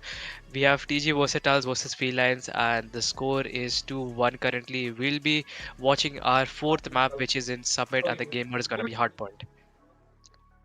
Yep, and I'm really excited to see this match because, like, if TG will TG get it wrapped on this match, or is it gonna go for another round or what? And let's see, TG with two match wins and Freelance with one match, and let's see Limon with getting that initial pick right there, and it's gonna be a hot point. So it's still we're gonna have an exciting match because, like, initially you can see Freelance got that initial hot point being logged, and again you can see Freelance Ajay is taking down there. I mean, getting it straight. Cosmos, I can see Freelance getting a lot of grenade kills. They are really precise with the grenade kills made there. Grenades for the person, and it seems like it's going. I mean, like, it's going neck to neck right now. I can see GG with 15, 16 kills, and at the same time, Levon taking those 3 important picks, making it as another breakthrough 14 felines. And what do you think, Irene? Look at the scoreboard, it's going pretty neck to neck. It's already the first OBJ, and I will say this that I was just saw Aegis died on that head glitch. He's using Lagman in this map. It is a very slow weapon for Summit, to be honest. But if it works out for him, it's good. But here we are 28 to 16. Here we are moving to the second OBJ. We can see Felines in the lead by approximately more than double the points here compared to the team of TG Versatiles. But here, I am gonna guess that the team of TG Versatiles, they might be off to a slow start, but they are definitely gonna be catching up in the coming hard points. Okay, yep, about that. So 14 Mix is also there getting a 3 piece. He's holding the heaven top here, holding that angle. He's definitely gonna get another 2. Okay, looks like a Jinx couldn't even get one over there, unfortunately. 33 to 34, and yes, the points are being captured on both the teams, and this feels like a bloodbath already in the map of Summit here. With 30 seconds remaining, we can see the team of Freelance here. Cosmo is there, gonna be inside the OBJ. He definitely spots. Oh no, that's not the best accuracy coming out of Cosmo, but definitely a backup from his teammate. This one cutter. That's looking great. I mean, like, seeing Striker on competitive is like that's great. I mean, seeing Striker on competitive is like something different. We don't usually see, because like we usually see KRM and it's a 0405. But right now, Striker a spam gun, but still that's dominating on the shotgun right now. Because, like, the crazy accuracy on the hip fire accuracy with Striker is pretty good and solid. And looking at the points right now, Felines are doing great with the really good point advantages, but right now TG got secured the next start point there on, and still it seems like it's going neck to neck. And as we already predicted, we can see that the team Felines, like the team TG picked the map, and they are performing good. They are really performing good, and they have the spawn advantages at the same time. So it's gonna be, and it's not gonna be an easy round for the team Felines in the first place. So let's see if they're gonna make it to the next round, or I'll say the next start point, or will they be able to reach it in. So it seems like it's not going to be an easy hot point. At the same time, they have TG got the point lead right now. As we can see, they had the 30 solid point, and that it worked out really good for the team. Now taking down 2 picks right there. Reveal and Sanction taking down Limon, taking down as taking down Venom right there as for the trade, and they are going rotation. They are going for the rotation towards the back side, and again we can see that the team TG already. Yeah. So I also have to say this that third objective in general is a money hill objective, and the team of TJ did a good job of having early rotations, and they did the same for this objective as well. But unlike this objective, TG in general was they were able to hold the last objective for a very long time, which basically got themselves on the side of the lead here. But Felines with the operator structure also got a two piece with the death machine, and this is going to be I would say rather close uh, objective in general when it comes to gaining points here for both the teams, because Mhm. Felines is again in the advantage by a couple of points here.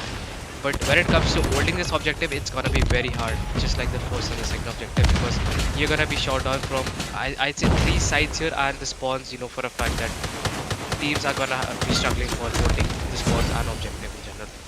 Definitely, and talking about that, Felines already crossed that 100 point mark, and they're making it. One thing I noticed about Team TG is like they are going for the pre-rotation, early rotation towards the next hard point zone, so that makes an advantage on even on the third hard point on the and the fourth hard point. So that really made an advantage for the team TG to get back.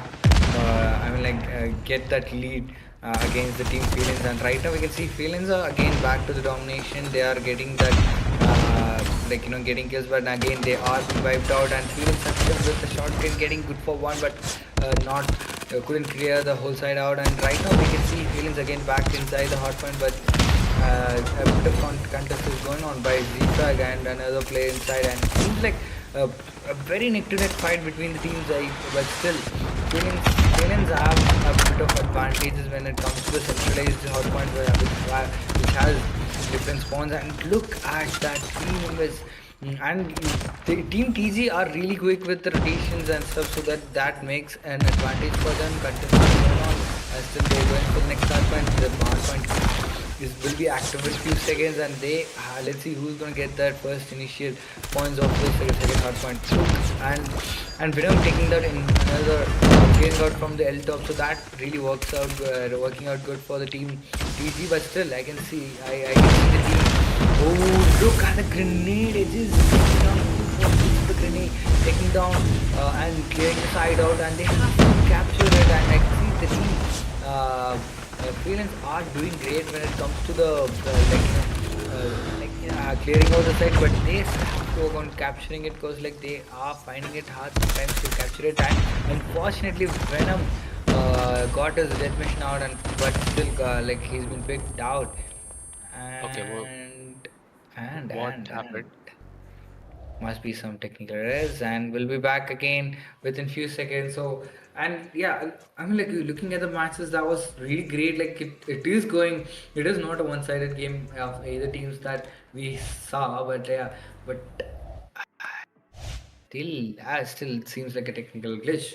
And When it comes to overall performance here, we can see in terms of gunfires the team Felines, they are absolutely shredding right now.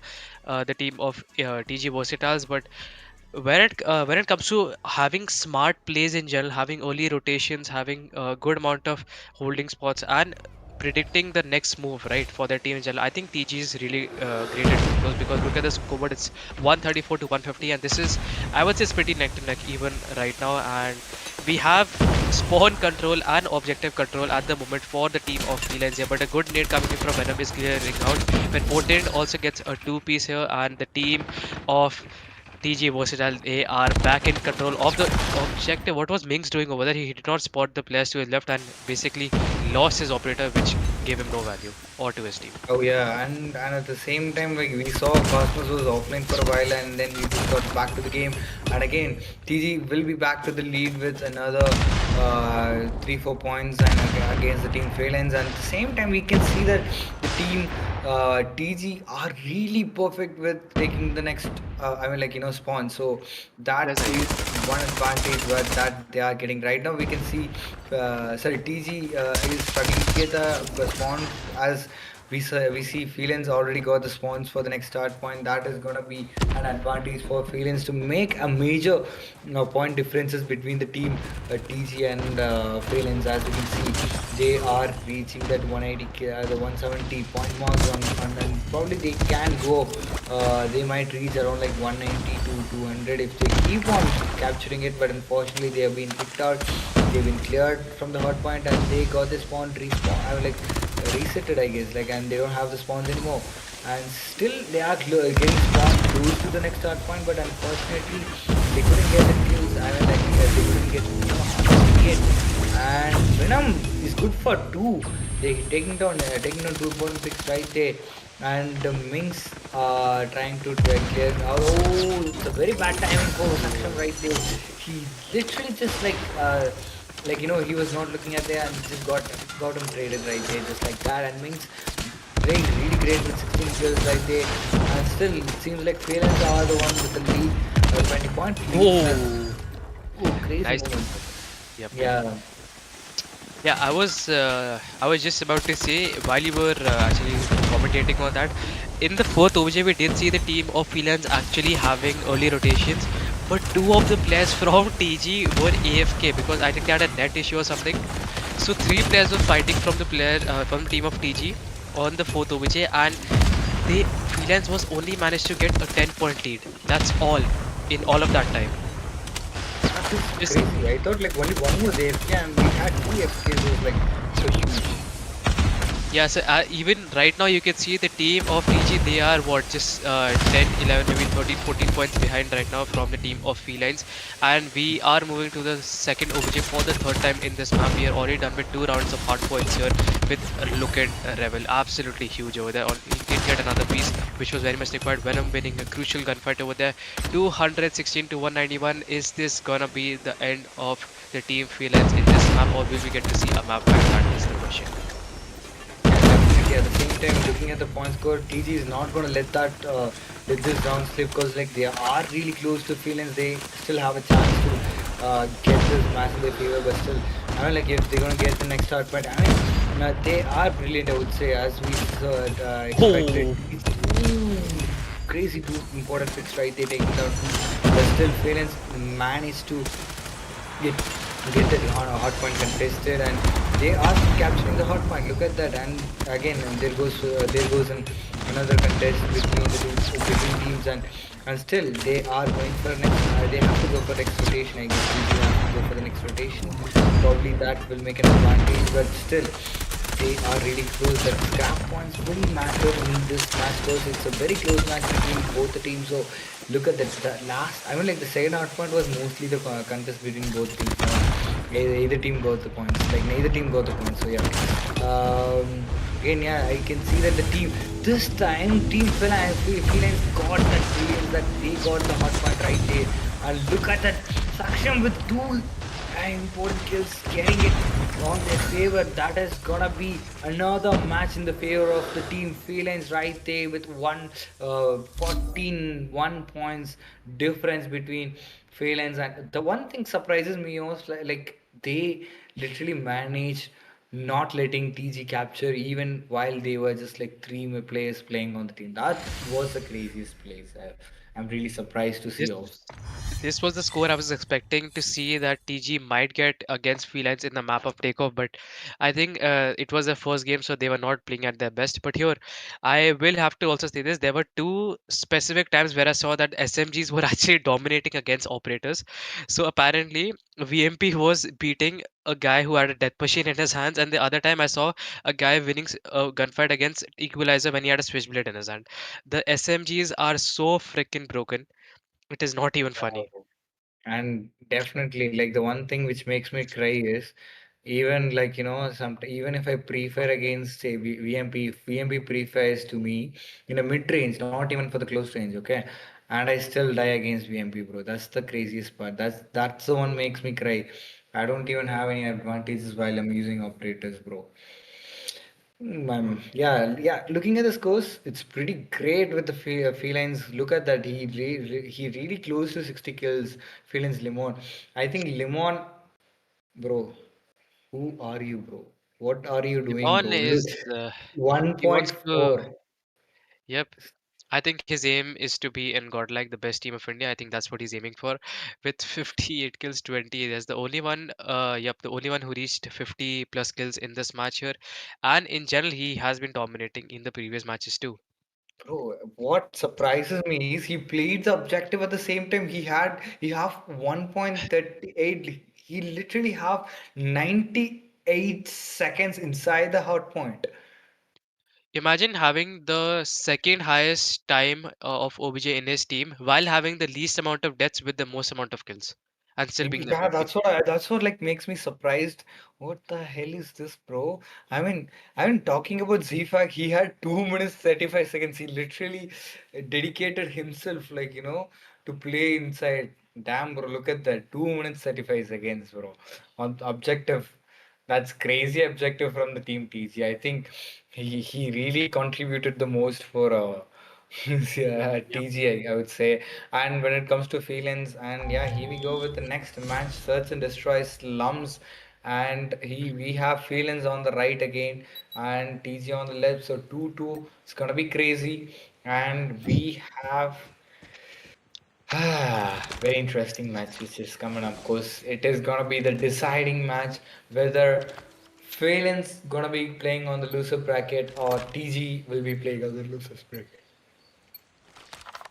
I think you're sleepy, but anyways, I was just about to say that this is, yep, a do or die situation for now both the teams, and this is the first time I've actually gone to map 5 while casting in this tournament, a BO5 series here. So very excited here. And let me tell you, while you're talking about that you hate takeoff in general, this is a map which I hate because I've not mastered it, Oh yeah. and I completely get destroyed in rank lobbies just because I don't know how to play in this map. But yeah, For hardpoint it is okay then, yeah, like people should have played, but for S&D I don't think people would have played. Even in ranked they would have not played ranked in this map. So yeah. And right now we're seeing now like no kills been I mean like no trades are happening right now. They just like okay. oh, Crazy. Lemon got wall Very banged much over there. important pick. Yeah, I mean very much important pick for the team feelings. I think feelings TG. or sorry, yeah, TG.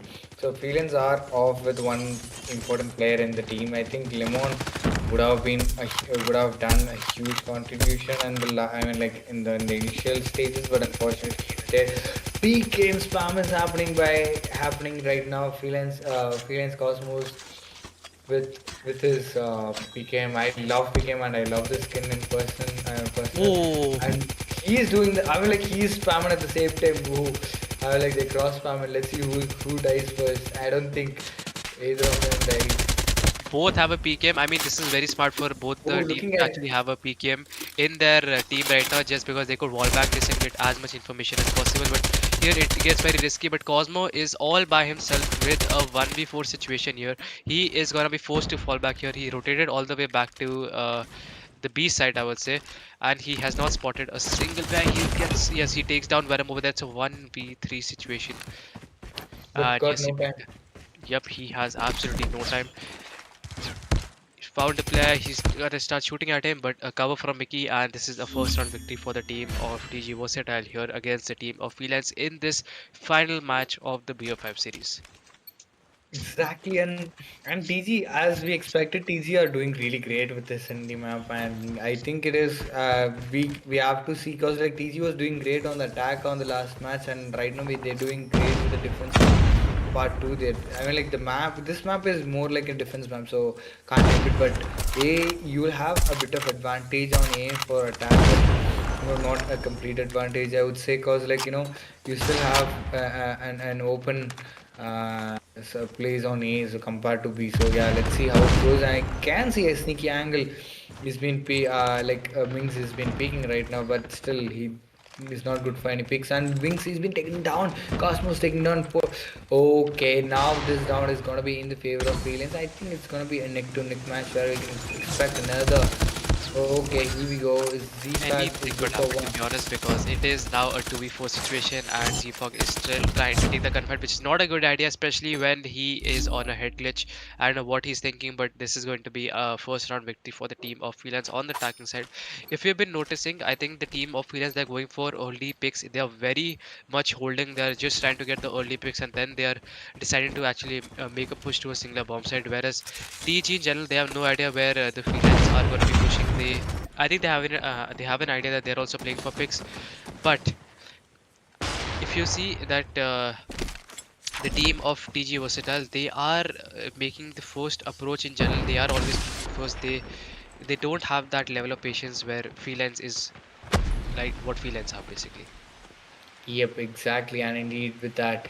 And talking about that, we still having a slow moving the next round. I mean, like the round started, it's been like more than 40 seconds, and we still haven't seen any picks happen. I mean, like any kills happen between the teams, and it's going very, I mean, like very passive, and it's gonna drag a lot of time for this match to end for sure. If it is gonna go neck to neck even after the side change, then it's definitely gonna drag a lot.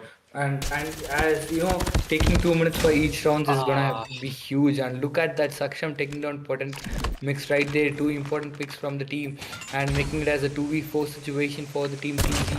Oh oh, my god, that's a crazy wall bang. Perfect timing. Potent could have actually gone huge. He could have taken on three players, but that triggered his win. The moment a guy peeked, he got a cover from his teammate over there, and his location was revealed when he was trying to take down Cosmo, who was using a PKM on the dumpster head glitch. But anyways, the bomb just got planted. I'm gonna guess yes, it just got planted here. It's a it's a 1v2 situation for Mings right now against Cosmo and Saksham. Yep, indeed, and it's still a pressure point for team. Okay, yeah, that was close, and it's another round in the favor of the team, Felines, and seems like Felines are doing great in the in when it comes to the SNT again. I mean, like as we expected, they are performing good. I mean, this time they're not gonna get it like to the huge point differences. I mean, round differences between TG and Felines, and we still don't know. It all we can know maybe once after the rounds been switched. I mean the sides been switched between the teams. That might be feelings Cosmo taking down. Oh my god, that was a wall bang headshot. That's crazy. PKM wall bang headshot is crazy, bro. That's you can't even escape if you're getting like spammed with PKM. And someone got concussed with Lemon's concussion right there, but unfortunately, not good for the kill. And let's see if he can get any kills through the jump shot over here, or is it going to be another? I mean, like, still, it seems like a 4v5 situation, and but still, they are in the defense, so it can be I mean, like, it can be an Oh, advantage. I can't say that it is an advantage anymore because it's down to 2v4 situation for the team. The TG, I don't think it's gonna be an easy round for TG Zfog, again. Oh my Zfog. god! Oh damn! That was a good Oh, trade. 1v1. That was a good approach from Zfog. He went absolutely huge over there. Mings, what are you doing? Lemon, bro, lemon. This was a very important round that the team of TG Versatiles needed, but unfortunately, we can see a clutch coming in from the team of Phil. The Z-Fog went absolutely huge. There was a little bit of a misinterpretation that the bomb was getting planted. He knew it was getting planted, but the guy had already moved, which led him to his death. But anyways, it is a 3-1 on the scoreboard. Not a lot of lead the team of Philens have, so just two rounds, which TG Versatiles could actually make a comeback from here on. I mean, yeah, Limon has some really good angles he knew already, so that like he peeks in there. But and yeah, he's good for one pick already, and they are. I mean, like an attack. The initial first pick is very important, and that is really looking great for the team. Limon is doing the job right, I would say, because like getting that initial picks that really helps a lot. It helps the team to breach into the sites, makes an advantage and that in that place in the first place. And Age is good for another, making it as a 3v4 situation now.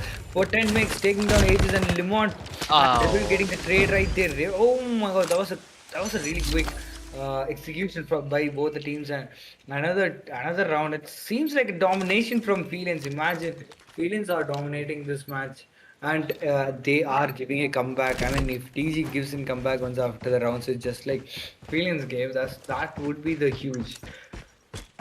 Felines in general have a good presence of mind in this game mode in general. Not game mode, I would specifically say map. Now look at Rebel having a complete different strategy, pushing on to takes down Venom. They've all pushed on to the A side here. We're taking down three players from the team of TG Versatile. It's a 2v5 situation now, and look at Rebel also taking on Mings, and this was very unexpected for the team of TG Versatile to have an aggressive A approach coming in from the team of Felines. The Z-Fog is also going to fall to that. This was a flawless round for the team of Felines.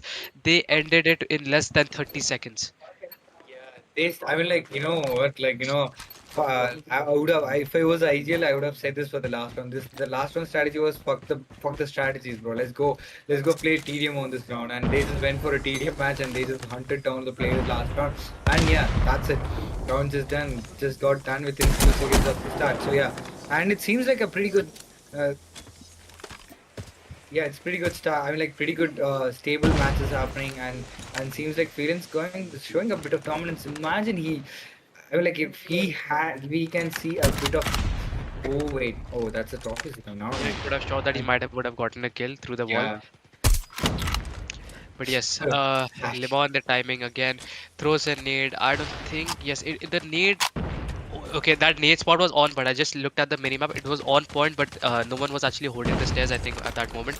Here we have Revel again making an approach, a head glitch advantage that he got. Gets one, gets a second, gets moving on to the third, but no weapon switching time was not the best over there. Potent mix is gonna shut him down. We have Saksham taking down Z-Fog over there, and this is a 2v2 situation where Venom just took down Cosmo from a 2v2 to a 1v2 for Saksham here against Venom and Potent Mix. Yeah, exactly. And seems like another round where we can see. Wait a second, Saksham with a crazy movement, escaping there and getting potent mix down there. But seems like Venom is trying to chase him down there, but unfortunately he misses it. And now we can get him down, and he misses it. What is the movement, Saksham?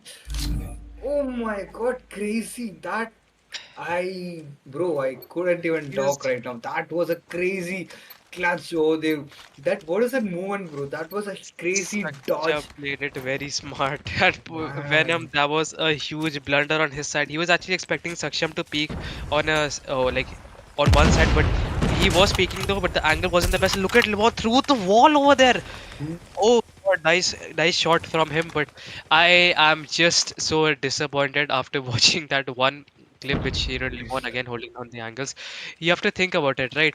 Yeah, Saksham was already took a gunfight. He was down to less than 50%, you can say health, and Venom just had to land a couple of shots. But Saksham, even after that clutch stuff, exactly. I was like, I thought like, okay, that's another round in the favor of team. Sorry, TG, I mean, like that was like a very crazy clutch. I would say that was not even expected by any of them. I would say, and Venom has been taken down, traded out by Ace right there. And again, Ace's cap could have got him, and Mickey got VMP, bro. Can't go against it. And now it's gonna be down to 3v3, 2v3 situation, and making it as a 2v2 situation. Feeling Cosmos, and then Saksham are last two guys alive in the team. Let's see if they are good for this round, or is it gonna be a round we can see TG winning, because like they still have to plant it last round before the side switch. And let's see, ZFAC and Mickey are the last two guys alive. Let's see. Okay, I think Cosmos can will be taken down. Wait. Okay, Cosmos can be taken down. That's a crazy one. And here we go. Two easy kills for lovely Mickey two right there piece. for the backstab. Yep. Good two Two piece to coming in six. from Mickey. Yep, 6-2 on the scoreboard, 4 rounds ahead the team of Felines right now. And we will, yep, we can see the sides have been switched. So the team of TG Versatile, they are going to be attacking now. We did see in the map of firing range, mostly teams were performing a lot better on the attacking side, and Felines is even, they were performing a lot better.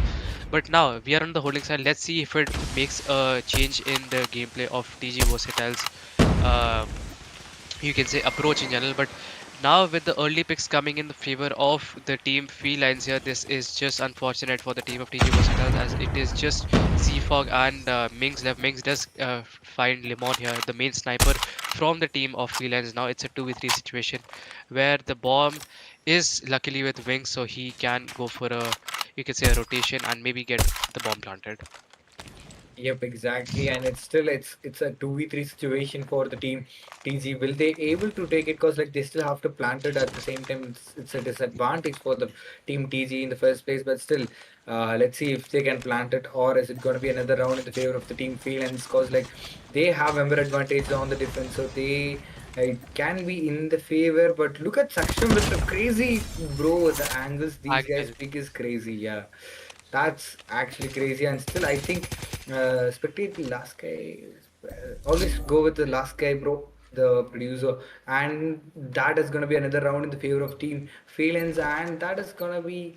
two. I mean, like they are very close to the win of this match, and we didn't. I mean, like I personally didn't expect that this match would end up more dominant. I mean, I thought it would go close to close, and maybe Felines can might win on this match, but quite a domination. They are taking revenge for the domination they faced on the initial rounds of the last SMD they played. So, and we can see No, that. the scores are actually similar on what they were in Firing Region. It was a 7-2 where Feelings actually started to make a comeback. There's a Yeah, good chance so that we could see the same for TG. exactly, TG was doing. TG had the seven and Felix had two, like on firing rates, and right now it's like it's complete opposite. And Felix are doing. Felix have the domination over here over the team. TG in the first place, and let's see. TG lost one already. They have to be planting. They are on the attack, so they can't lose the first pick because like they have to do the yeah, they Yep. have to plant it. I can see that the team are playing a bit passive, I would say, because they are waiting for the initial pick. That's not happening, and Age is taking another down, making it as a 3v5 situation. And here we go, Cosmos going for that, and he can connect few shots and Oh, getting him beautiful. down with the ball bank right there. That's crazy, and he will be good for another. And that's it. Another round in the favor of the team Feelings, and one more round for Feelings can get the. I'm like they will be qualified to the finals if they win one more round, and it is gonna be a do or die round. Every single round for TG is gonna be a do or die for now for them. So Yep. let's see if they're gonna win it. They are I back think for this round very smoke. particularly, yep. I was just about to say Felines, they're gonna play it aggressive competitively because this is something that TG won't be expecting at all.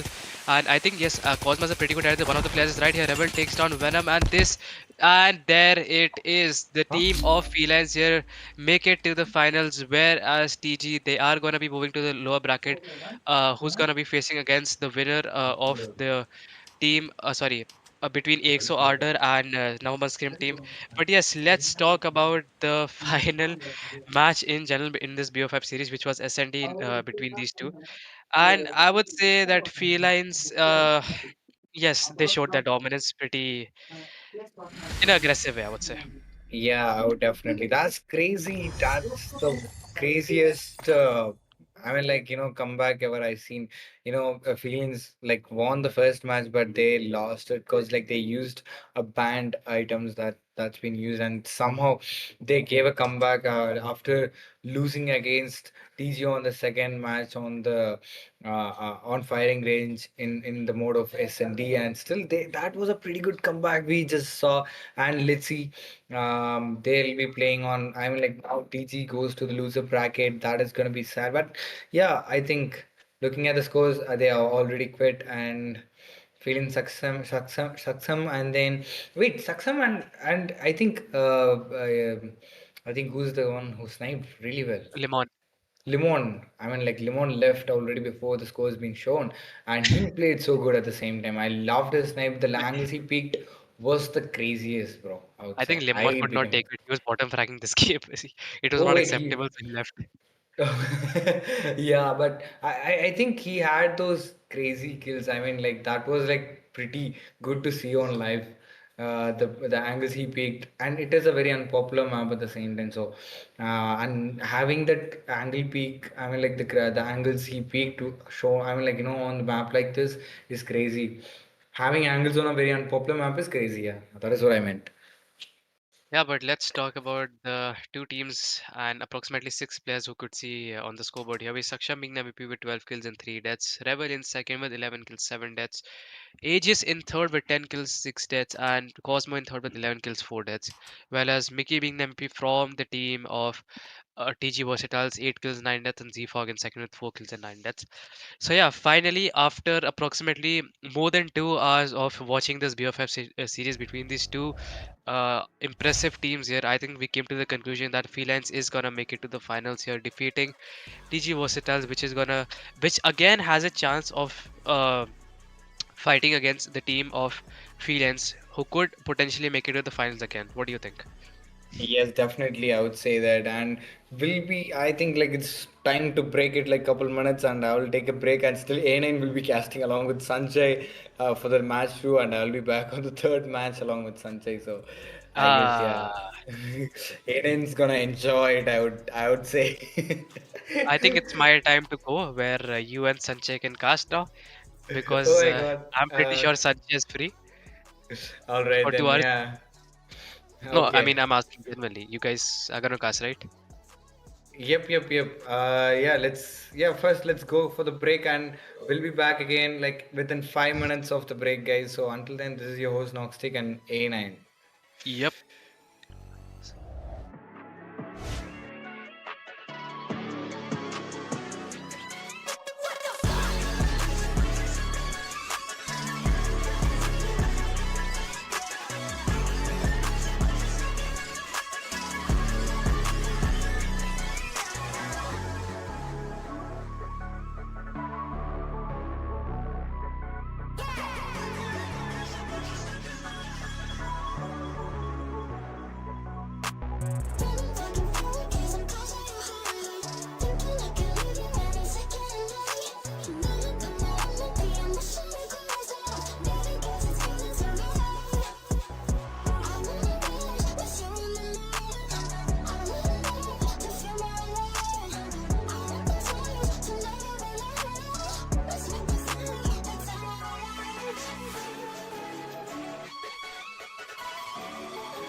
So, what's up, everyone? After a very, very long and thrilling match, we are here for the match number two. Match number one is officially over. It was a long but intensive, and something that we all wanted. But let's move forward with the match number two. It's going to be number one Scrim team versus AXO. So, we'll be going with the veto very fast, getting to know which team uh, like where we play the matches, which team has chosen which map, and where we have the hard point. Map one comes out to be the Arsenal. Hard point there. Let's see how this is going to unfold. If we talk about the search and destroy, we have coastal. Okay, but the coastal there for the control we have raid. Most of the time we see this map only, and AXO has chosen for the hard point. Search and destroy, if we talk about, it has been chosen with the other team. And raid again chosen by chosen by AXO. So we are into the game. Let us see. Let us hope for a great game right now, because the type of game we have already had, the expectations are really high. Yep, exactly, and this map is not too often selected by the players. I mean, the teams, but seeing the team selecting this map is like a bit different. And again, talking about the teams, it's gonna be an really good. I personally think it's gonna be an dominating win by the team number one, Scrim's team. I guess. Like, what do you think, Seth? Of course, I see that one team is right now dominating. If we talk about, and hopefully that domination does not actually go forward. We see a even Steven battle coming out, but right now we see number one team having that hard point under their name.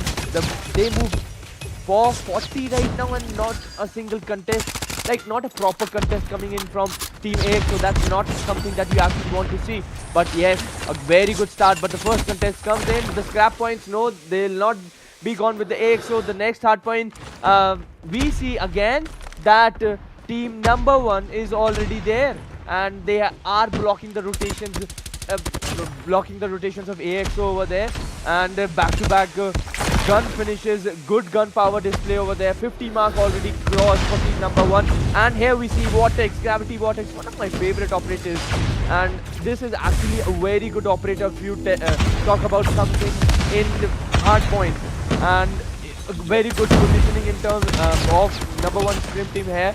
Warlord taking back-to-back kills. He knows how to take kills. He knows how to sit on that hard point. And this is actually looking there. But Predator Missile comes in there. Two back-to-back finishes for the Predator Missile.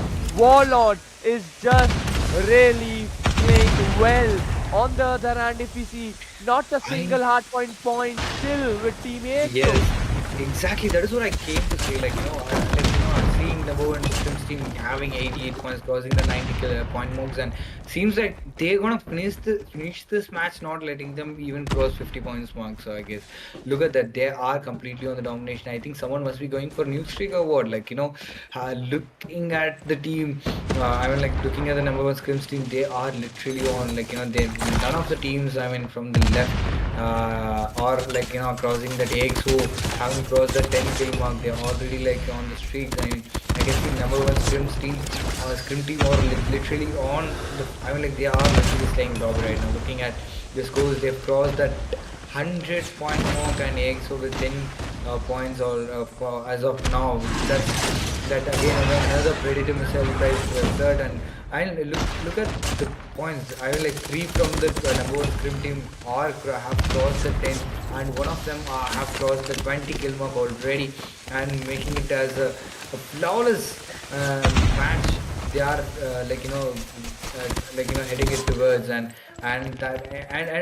it's obviously it is not, and it's more likely and very unpopular map to choose in the first place, and it would be a bit hard for both the teams, I would say, but still I can see number one Scrim team making it very flawless for them as of now, because these goals are still counting on in favor of teams. Oh, look at that Warlord is literally, I got easy two kills right there, taking another and they are literally like they're getting kills with operators. They're getting operators loaded so fast with like predator missile, and then again look at that guy. He got the predator missile again. We can expect him to use the predator warlord OP, getting the 2 kills with another predator missile kills.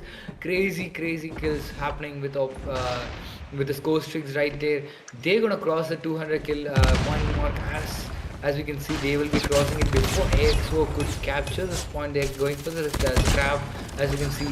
But as for this huge point difference by the team, they ain't that doesn't gonna make much of differences from team for the team A. So that is gonna be a quickest testing when I guess it's been like few within a couple of minutes. It's gonna be done. I expect. And look at that. We can see the team number one scrim team have or crossing the 20 kill mark. Three of them have crossed 20, and one of them in the three have crossed to the 30, and looking very solid. And still I can see AXO struggling to get to the clear out the hot point in the first place. That is looking very challenging for the team AXO. It's pretty. It's not pretty. It's completely one-sided. It's properly one-sided game. If you ask me, what do you say, Samsai? Yes, indeed it is. And you see Warlord from number of Scream Team is giving a performance like Lemon in the very last match. And we saw him with one of the highest hardpoint timings on the other hand, with number one kill in his team. And Warlord is playing that role, to be honest, because 33 finishes this guy has right now. On the other hand, slowly and steadily we see the number one Scream Team players did not have that much of kills. The major proportion of the kills were with two players, but right now they're coming back, they're getting kills back to back. But as you said, indeed it's a one-sided match, and 50 for AXO. I wasn't expecting that at one moment, but still they have managed to do so. But 200 mark coming in again for team number one Scream Team. Not looking good. Flirt over there takes one down. Gravity Vortex again. This needs to be like fixed in the next match, because SND is going to be, because I guess the players are already thinking about, will be already thinking about the next game. Yeah, definitely that I would indeed with that. And looking at the scores, EXO somehow we were expecting EXO might not be crossing that 50 point mark, but looking at EXO crossing that 50 point mark is really happy personally for me. And again, getting back the points, the hard point is being shifted, and probably I think this is the hard point where we can see the number one scrim team would get it done for today. I think that they already went for the rotation. They already have that control over the hot point, the next hot point, and I can see EXO is struggling to get. Clear the side. Clear the hot point in the first place. That might be an disadvantage. That is a disadvantage for them.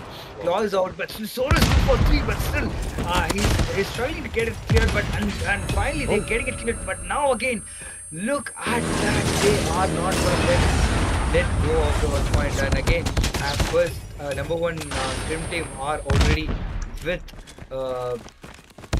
clearing out the hot point and getting it done. 5 more points can get this match done for the first match today. And again, 1 more points, and here we go. No, there goes the contest on the last point. Let's see, will they able to? Oh my god, too much concussions happening. Falling right there, and again clears out, and here we go. Flirt with 3 kills, getting the match done with a huge point differences, around close to 200 point differences between both the teams. Is like crazy, bro. Crazy is that. Indeed, like 200 point difference. I didn't expected this to happen actually, and yeah, the top two players, Warlord and Flirt, they were like way good, very good to be honest. Almost 2 minutes Yep. on the hard point, plus 41 frags under the name of Warlord is just very impressive. Just 13 deaths. This shows like why we had this one-sided game. On the other hand, if we talk about Zoro, we talk about 67. We 29 and 31 deaths. It's a lot. It's a lot of deaths. On the other hand, if we talk about Gronk also, 1 minute 39 Everyone almost have in number one scream team almost have the time nearing to 1 minute or even 2 minutes. So that's something very positive for them, but they have to gear up now for the S&D part. Yep, I agree with that. And at the same time, I'm really excited to see the S&D part because, like, if you ask me, Mm. they showed a proper. Like, it was a really good a one-sided match towards. Favoring the team number one scrim team because, I felt like, okay, what happens in S&D? That is my question. Because, is it gonna be another domination we can expect from the team? Because we know that there are three players, three godlike players are playing. That is the one which makes me surprised. And talking about Warlord, we were talking about Warlord. Warlord have the most time inside the hot point and most kill and the least death and most assist at the same time. 199 impact, bro, crazy. And talking about that, we Okay. are here on the second match of the day. Second round of the second match of the day. Coastal Yeah, and the SSD. Coastal S&D, we have been watching it too much on this in this Yeah. whole tournament.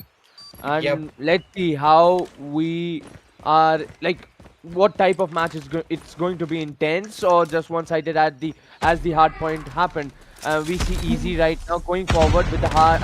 He has the shotgun with him, and hopefully going for a frag, but still no frags coming in. It's almost 10 seconds of the game. Gronk takes that. Gronk takes Easy. The frags have started coming out, but it's not looking good for EXO again. But Watch goes down, takes down one player. Zoro also goes down. Watch with back-to-back 2K under his name. Watch with a 3, but Yeah, he was taken crazy down. trade. Last man standing on the team. So will he be able Yo, to? oh, No, never. it was a quick round. It was a very quick round. Number one scrim team. They showed us, they displayed the game. They showed us in the hard point, similar to that, but in SND mode. Let's see how the second round is going to go. We see utilities being taken down, like utilities being used, and by number one scrim team, but none were actually able to convert the frag. Oh, there! Oh my goodness, Zoro just slid in there and he went down. Warlord on the other hand takes down 67. It's a one-sided game again. Yes, number one scream team with the second round under their name. Oh Yep. my That is goodness, that are we seeing sounds a more. 9-0 something like that? Yeah, it seems like it's more like a TDM I'm watching now. And I don't feel like it is an SMD for now, if you ask me, because it's they are playing like it doesn't even look like they're not even getting it planted before. They are getting it planted, but there is no use. They are just playing. They're just going for kills and they're getting it done. And it seems like a very one-sided even in SND. That is very unfortunate, but still like that is. Oh, wait a second. That is changing. Now it's a 1v down to we are down to 1v3 Uh, situation between the teams. That's going to be oh, crazy. Oh, he's down to 1v2 situation. That's looking great. And will he be able to clutch this, or is it going to be another round in the favor of the team AXO? Okay, here we go. He's another. Okay, oh, so that was close. That's VMP. You can't go against VMP on the ah, close range, and you can't peek on that close range against VMP. But that was a good try still. And AXO getting the first point on the SND. Let's see if AXO can buckle it up, or is it gonna be back to back round wins by no scrim team. They just lost. I would say the last round was lost because they were overconfident about the last two rounds which happened. They won, and that might be one reason they might have lost it in the last round. But now, again, you can see they got an easy breach towards the side A, and they got it planted. So now it's all on three players. Never mind, two players from. Never mind. never That's mind it. them. I can't even say how many players left. Before I'm saying last two and someone is dying. And again, last one, someone is dead and round is over. And before explaining what the round was and the next round will be over. So that is how it's going. That is that fast how it is going right now. We can see. So Yes. what do you think, Sister? I think that we're going to get a score line of 9-2 or 9-3 maybe. Zoro in this round he's able to take down one on the B side. The whole team is there. We will see something happening. Flirt with back-to-back 2 kills. One Watch goes down. Hurur Dabang takes down Zoro, but he was the only headache that number one Scrim team was dealing with. Right now it's a 2v2 situation. AXO will be looking to take this round under their name, but it's going to be hard because the split their players are in can become a disadvantage for them. But number one Scream team, their players are inside us, like inside one place. But we see what AXO, they are also there. We can see a clutch right now happening. Not clutch. We can see an AXO actually dominate. Whoop. 1v2 he does that. Crazy, bro. What is that? What is that? That's crazy. 1v2 happened right there. And I don't think number one scrim team is gonna get it out. I mean, like, get them. I mean, they might go easy on AXO. They are really harsh towards them, bro. They are really going harsh towards AXO right now. We can see right now. So as of now, we can see Watch, and they are playing like TDMS. That's definitely for sure. Flood has been picked out on an important pick. He's been taken down, and Gronk is playing solid, and Watch has been taken down and down to 2v4, 2v5 situation. And that's crazy. And excuse me. That's actually crazy. Warlord on the other hand takes down Zoro. We can see Cold Mess. Right now, the performance AXO is presenting is a mess, to be honest. But let's hope it's a 2v3 situation too. AXO right now, in terms of man advantage, they have that advantage on their name. It's Kameshow taking down Gronk, but Warlord 1v3 takes down it to 1v2. Bomb is...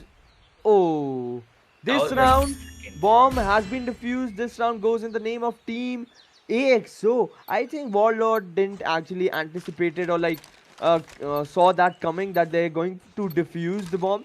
But yeah, they did that. A very good round for them. In terms of manpower, they were there, and whenever they like the opportunity they got where they can defuse the bomb, they went for it. Exactly, and I can see that the team. I mean, like now, I mean, like they are getting neutralized a bit. Like I mean, like they're not gonna get neutralized, but still, they are getting. I mean, like they're getting conscious about the play now. And so tried for that moment, and that did work out against Warlord, and Warlord has been traded out by Kimcho right there. And still, it's more like a traded game right now. We're seeing, and it's still down for. Oh. 3v3. Okay, was taking down Lodul Oh, yay.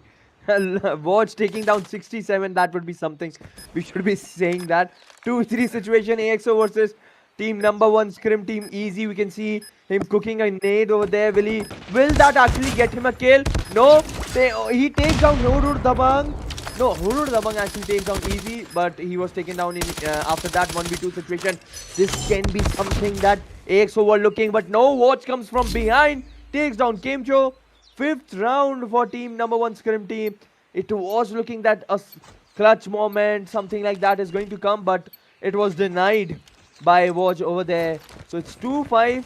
Still not a very bad game right now for AXO. They can actually come back. Just one good round for them. Dominating round for them. They get back their momentum, and anything can happen. But right now the momentum is with the team for number one Scrim team, because after getting thrashed first 2 players, they were back again. Watch and Horizon Dabang takes 2 player back to back, makes the situation from 3v3 to 3v1. The bomb is being planted by Horizon Dabang right now. 1v3 situation. AXO, let's see, will they be able to clutch it or not? No. Oh yeah, and yeah, here we go. 2-6 is a pretty good first half, and we're gonna have a side switch happening. And let's see now. We can expect some good fight, because I think when it comes to the defense part, they are pretty good at it. But still, if the team AXO can rush it together on either side, that as I expected, they're gonna rush it all together towards side. They're going for the A long rush, and let's see if they're gonna get it, because they got no other options. Like they can't get it so easy as that. But yeah, we can see all together they're rushing in towards the side, and here we go. Oh, Lally taking down Gronk right there in the first initial pick goes for the team AXO and still making it as a 4v5 situation for the team number 1 Scrim team.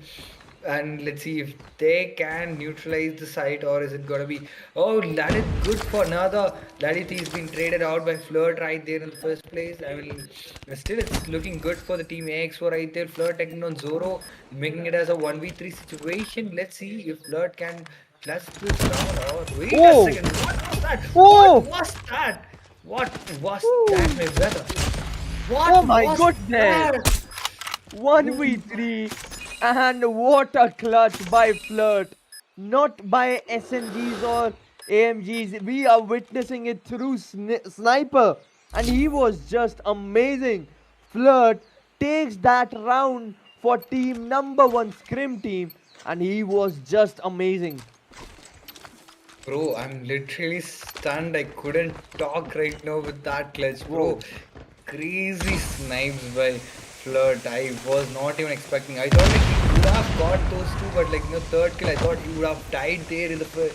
I mean, like once after he was like he didn't notice him because he was coming from the A long. So I thought like he would have died there, but like how that I was like stunned after that clutch, bro, literally. And right now we're seeing a 4v4 happening, 4v4. And oh my god, Dabang taking down another with a shotgun. Dabang is really crazy with a shotgun, I would say. And Warlord, they are rushing it together, making it, they are right now it's a 2v5 2v4 situation for the team. And oh my god, Oh, easy taking down two. two picks right there. Easy will be traded out right there. Now it's gonna be another round in the favor of the team number 1 Scripts team, and this match is gonna be so fast as we expected. Already the team have 6 round, I mean like differences, and I think number 1 Scrim team gonna wrap it up in a couple rounds of for the SND. And first match of today was like dragged for 2 hours, and this match is gonna get it done before 11, I guess. I would say. What do you think, Sunshine? I feel the same. Yes, it's just 1:10:40 right now. Yes, before 11 we are going to wrap this one out. But a good start again. 67 takes down the bung over there. Came Cho coming back. Team A, so they're trying the level best, taking back-to-back kills there. And it's a 2v3 situation. Cho takes down one more, but was traded off. Woj takes him down. 1v2 situation. 67 again. Can we see one more sniper clutching it I, out? But the answer is right now in front of our screens. No. And it is team number 1 Scrim team actually winning this SND. Yeah, so the points are wrong. So first match was won by number 1 Scrim team, and the second match was also being won by number 1 Scrim team. So in total, we got 2 points for number 1 Scrim's team. So they just need one more round. I mean, like one more win to make it to final. I mean, like no, to make it to the next final. So probably, I mean, like now we can see that the number 1 Scrim teams will be like we have seen already them how they play on SND and like respawns, and we're gonna have something combining respawn and SND on the next, so they're gonna perform it so much better than the first hardpoint they performed. I expect so it's gonna be so quick. I expect so. Let's see, and the points we can see Gronk with 16 kills. Oh my god, that's the only guy with double digit, bro. I mean, that's crazy. Having 16 kills is crazy for this. I mean, like for 11 rounds, and Flirt with 9 kills. And look at them. No one is less than 8 kills on the team number 1 Scrim team. And at the same time, looking at AXO, they tried really the best, and still they came up with really good strategies, and somehow they made it. They won 2 rounds. That was like I would still appreciate AXO, and I will stand with them for their confidence and their play. And I really personally loved their gameplay, but still, number 1 Scrim team was really dominant over the team AXO on the second match as well. So we'll go to the veto, and we'll see the next match starting in a couple of minutes. Yes, we'll be seeing that. I guess it's control actually happening on the map of Raid. What a beautiful performance right now being shown us by team number 1 Scrim team. And that clutch, 1v3 clutch, that is something that becomes the highlight of the game. At one point, the 1v1 the other team had, I feel, and I guess you will be also feeling that he had lots of time to take him down, but somehow Flirt was able to take him down with his sniper. But we are here in the control, and let's hope for a good start for Team AXO this time. But no, Grok denies that. We move forward with it. 28 to 26. B is being captured. Team number one Scrim team again showing what they are actually made of. They'll be going with 1/3 of B, taking 2/3. And what are we seeing right now? 67 back-to-back kills. He's taking down one more. But Flirt comes in there, interferes, takes one down.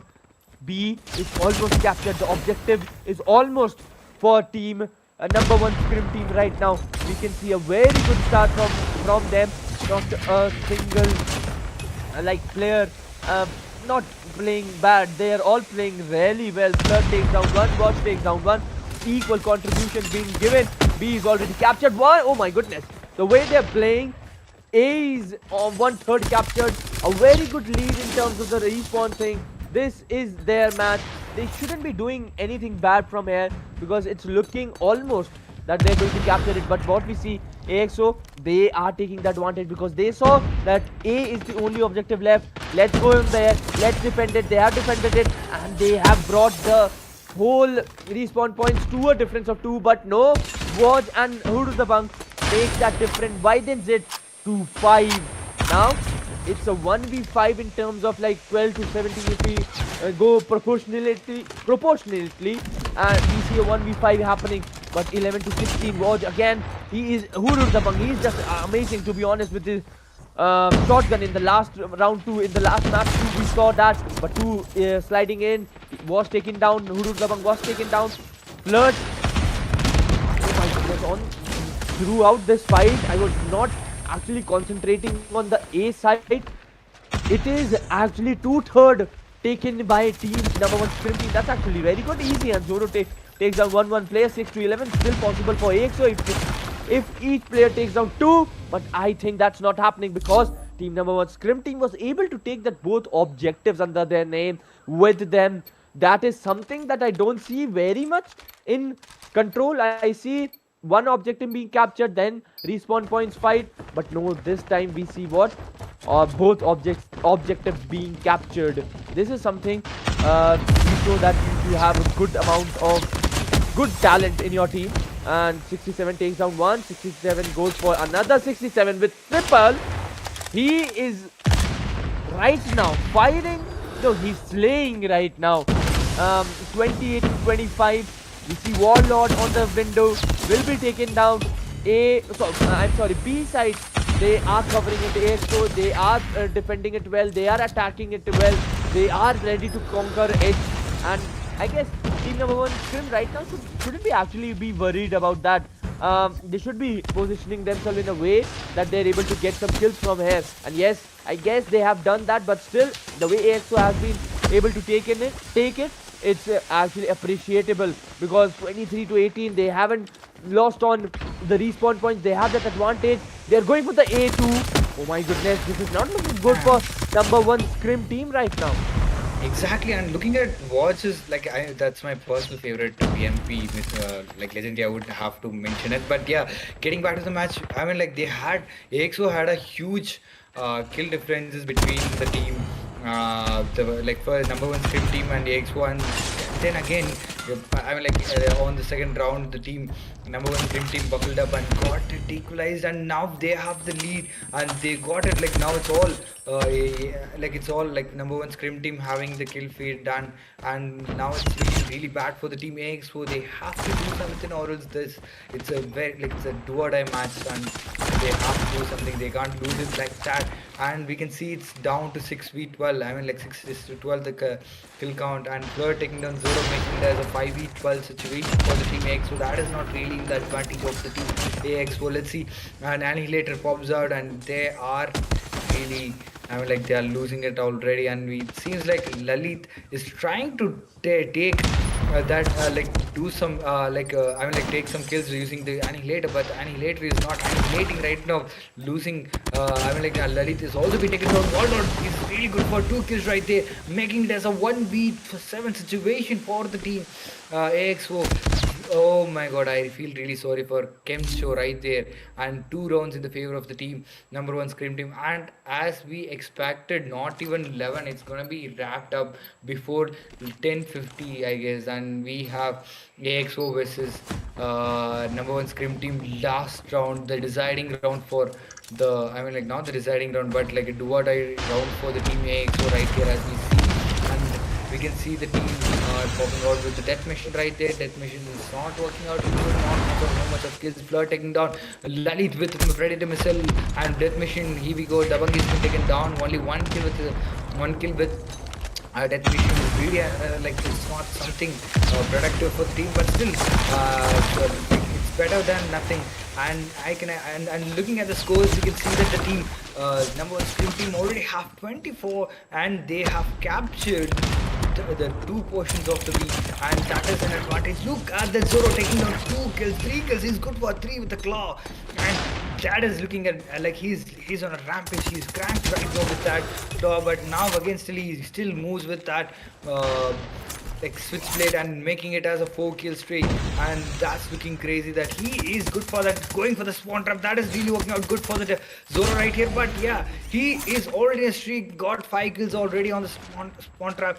They I mean like the team number one scrim team got like half a Oh, bit of disadvantages on the kill count right there. As we can see, they have 4 points differences, and still they have a bit of differences. And look at that Predator missile pops. What is that? Is that a legendary Predator missile or something? And Zoro popping out that. Okay, yeah. And looking at the scores, we have 9-13. The scores are getting equalized, and still oh, the team.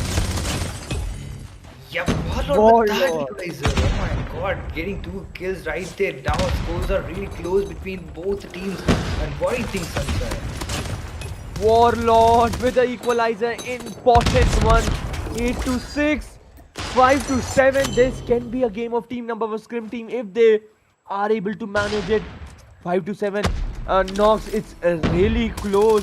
The way, Yeah. the difference between the number one Scrim teams and AXO, what was that? And right now, if you see it, now I feel the team, number one Scrim team will not be able to win this one. But what a performance from AXO. They were in the very start not able to like get on that lead point, but they snatched it from team number one Scrim team, and they are almost on the verge of winning this round. Yeah, but at the same time, we looking at the team. I mean, like they got 44 seconds. I think it's a 2v5 situation. Yeah. Imagine if they clutch Oh, this, but never mind. Yeah, one. Warlord Oh, taking down. I thought he would have got him, but Lalit with a really crazy snipe, making it possible. And now it's all like a 1v2, 1v4 situation. That's not going to be such easy. 1v4 we can see right here, and look at that. Warlord is all been taken down by AXO right there, and it's gonna be 1 round in the favor of the team AXO after so long of a like struggle AXO had. And right now, this I mean like from now onwards, they can't even lose 1 round if they want to win this tournament. So yeah, I mean like win this, they don't want to get out of this tournament. So yeah, or else like this is a really do or die situation for the team AXO, and we can see the team AXO is already with 20 give. I mean like the team number one Scrim team, as of I seen like from the first round, they are not having a really good start, I would say. And looking at, but they are still buckling up. They still managed to buckle up and getting enough kills in the end of I mean, like end of the round. And look at that AXO Kamcho was trying to capture 2 portions of B. That will be an advantage for the team. And right now we can see the number of scrims team have the member advantages, and they have their operators loaded. At the same time, that will make some advantages if anyone from the team like AXO would. I think they have 3 members from the team AXO have their operators loaded, and Flirt is taking down. Okay, Flirt snipes really good and having 24 kills And look at the team skills. I mean, number one scrim team skills. They got like 20, 20, 20. None of them have less than 10, 15 kills. And look at Gronk with the death machine taking down two, and that will be an advantage. That makes a huge point differences. The EXO with the last 9 kills, and still we can see that the team number scrim team have 10 point differences. They got the lead, and again the team AXO popping out their operators right there, as we can see. That will be an advantage for them, but let's see if they can uh, like okay, here we go. AXO are down to last 4 people alive. They are, but still, number one scrim team have 12 people, more than 10 people alive. I mean, like 10 lives there, and it's gonna be and number one scrim team's match and the day. And we are down to last 2 people from the team AXO, 2v10, 2v10 kind of, yeah, and that's it. We are done. Number one scrim team are having and literally a very dominating performance on this matches, and like for the past 3 matches, quite a domination from the team, number one scrims team, and they are going to the lower bracket finals, I guess. So it's gonna be and it was a really awesome day from the team. Sorry, lower. I think we have another round and then the lower bracket finals for the team number one scrims team. So the one who loses on, I mean like the one. I mean like there will be a semis, lower bracket semis. Yeah, the team number one scrims team will be going moving to lower bracket semis, and then the lower bracket finals, and then the one who wins the lower bracket finals, they will be um, moved to the finals. Yeah. Yeah, a very good performance by number one scrim team again. It was a quick match to be honest. 29 kills with Gronk, again the MVP of this. He was the MVP in the SND too, but came to again becoming the MVP of this team. AXO, he was the MVP in SND too. A very decent performance. In the end, AXO was trying their level best to come back. They had one round under their name, that's good, but it was not enough. So it was match number 2 of the day. As Nox said earlier, that match number 1 went till went for 2 hours, and this for I guess 25 or 30 minutes only. Uh, yeah, this is Scotland. Anything can happen. One team dominates well. You see matches being finished in a very quick succession, but if the teams are very even steven on the same table, you'll see them going towards the fifth match that happened for the first time in this tournament. Exactly, and we still got one more matches for today, and I think it's gonna be the last match for today. And what do you think? We will go for a short 2 minutes break, and we'll be back again to the caster desk. Until then, this is Noxtic along with who's caster Sanchai. We'll be back again after a short break, guys.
So what's up, guys? Welcome to the last match of the day, match number 3.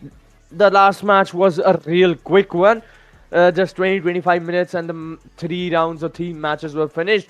But yes, we are on to the last one. Then we'll be getting our semi-finalist, a lower bracket semi-finalist. It is Team Steller taking against Team uh, Laundiyabazz Fraggers, and let's go with the veto part, and let's understand what maps, where, and how are we going to see the maps going to happen. So let's really quick go to the veto thing, and see, before that, I would like to see the brackets. Okay, let's go with the veto first. Hardpoint, it's one of my favorite maps for hardpoint. It is Fraggers. You have chosen my favorite map. Firing range again. SND firing range, the OG thing happening. Then raid for control. We have very good hardpoint, very good for firing range, control, and let's hope that one team dominates, and let's hope that other teams struggle, because in terms of watching it, in terms of casting it, becomes really easy, but we actually in our minds and hearts actually want a real time एकदम close call वाले matches. Let's hope we get that. But brackets भी देख लेते हैं कि how the things are going to go and कौन सी team अभी कहाँ है, so we get to know more about it. And tomorrow we have the finals too, so उसका पूरा game clear होगा अभी हमारे सामने. Yes, we have the brackets. If you see, with the match number 1, Felines versus TG Versatile, that was won by Felines, and the last match, AXO versus No1ScrimTeam. As I said, the team winning it will be going towards the semi-final lower bracket, and that happened. No1ScrimTeam is already in the lower bracket semi-final, and if the Fraggers win it, they go. If Steller Prime win it, they go and head on against the No1ScrimTeam, and whoever wins that go against TG Versatile, and the winner from that will be heading towards the finale that is going to be tomorrow. That's a best of 7 against Felines. Exactly, and I'm really excited for this match. Is it gonna be? I mean, like, I'm the one thing I'm concerned of this match. Is it gonna be? I mean, like, what is that called? Dominant by the teams, or is it gonna be equally going like just like witnessed on the first match of the day, which was against Felines versus TG Versatile. So I'm really concerned about that. What do you think, Sanjay? Is it gonna be like a dominant performance from either of the team, or is it gonna be an equivalent Yes, performance I by guess both teams? I guess it's going to be a close call happening between both of them. But let's hope ki it is a dominant performance, because we like to see it in terms of like the performance, and like to see one team struggling, other teams going forward with the win easily. I like those sort of matches, Yeah. but still we like the close call matches. Let's hope. We are on the match hard point, and Quest has already Wait a started. second. Oh What my the goodness. heck? Did I just saw? Did I just saw Quest getting the kill with grenade, and then following that he got a grenade? I mean, like, kill with concussion.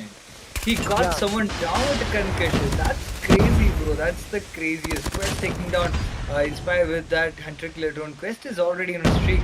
Wait a second. Frag is already dominating a Steller. Oh, look at that. Very good start, and again now we see Steller trying to get a Quest. Oh, What is Quest already with 8 kills? What the fuck? What the hell, bro? No We problem with that. see. Yeah, bro, what is happening? Quest is already on a 10 kill, bro. Literally, he's close to 10 kill. One more kill can get him 10. And that is okay. Yeah, here we go. Bro, Quest. I can see Quest's name already, like fully on the field. He's already like on too much of cranked cranked way, like he's cranked already. I can see that. And looking at the scores, we can see that Frag already with 35 points, Steller with 12 points, looking great for the team. Second hot point is gonna be in the favor of the team who got the spawns on the third hot point spawn. So let's see who's gonna get it. Steller is also inside the hot point. They are trying to get some grind some points inside, but still again, Quest is there, like traded out by No1. No1 is a pretty good sniper as of I see, like I see snipes in S&T, but now you can see that Ellie taking down 2 players there as well as of the trade. Frag is pretty solid. They are rushing. They are not making any mistakes. As I can see that they are rushing together. They're not making any mistakes there. West has been traded out. Ailey is also been taken down. And British Villa taking down Ordinary right there. Now this hard point, scrap points, and this point will replace the scores near. So that is looking great for the team Steller at the same time as they can equalize the scores nearly. But the next hot point is very much important with the when it comes to the wow, British Villa taking down 2 players just like that as a trade inspired, taking down British Villa right there. And trades, lot of trades are happening. Still the hard point remains uncaptured, and again here we go, the hard point is being captured, but still I think British Villa with the death machine good for 2, but still he's been traded by Inspire again. And I feel like it's very much important when it comes to that spawn point for this second hot point, third hot point and the fourth hot point, I would say. And let's see if they can get it. And still I can see that Fraggers it's close, very close between both the teams, so I can't predict anything on the first match. I'm really excited to see who's gonna win in this match, because like you can see already that Team Frag have a 10 points of difference, like a point advantage already. Class coming and getting 2 for 2. Will he be able to get more kills there and still wait? What is that position? That is gonna be huge. They are making rotation towards the next spawn so that they can have some advantages while they are capturing the next start point, because that even next start point needs that initial anchoring, the spawn anchoring. So probably they are doing spawn anchoring right so that they can have spawn. And that, look at that, they have 8, they are reached 80 points. Frag reached 80 points, but now still have the spawn advantage, so they can go for that. Look at that spawn, it's been cleared, so probably we can expect Sensei, like what do you think? It's like you can see that it's very close between both teams. It's actually really good, and I said the performance is actually really good. Steller right now having that hard point under their name, 70 mark already closed.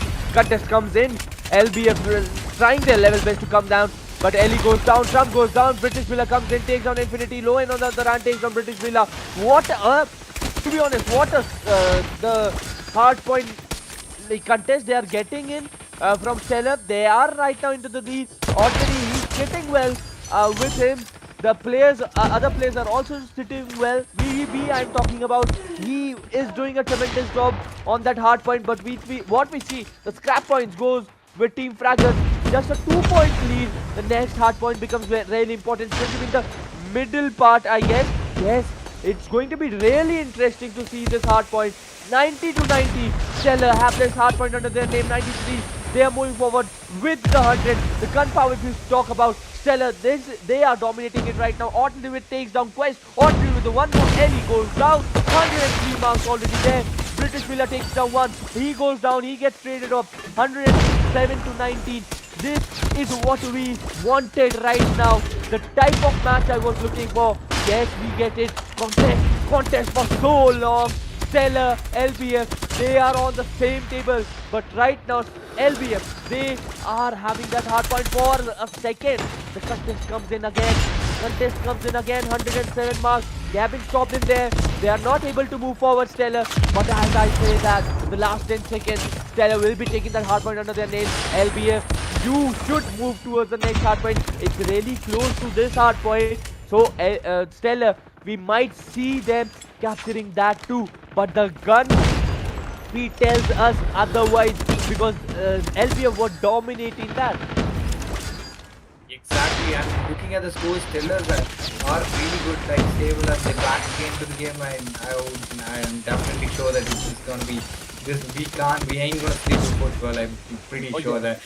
that, and we can see that Frags are trying their level best to clear it out to get it inside, but they are like no one coming with a Sparrow, getting three, good for three, clearing it out, making it as a flawless capture for a while, and again response will change, so that like that now again the Quest coming with Tempest, and that is making it. Oh, Quest again is 2 kills and making it another clearance, and it's still Yoko, the only name I find it hard to pronounce every single day I cast for this guy.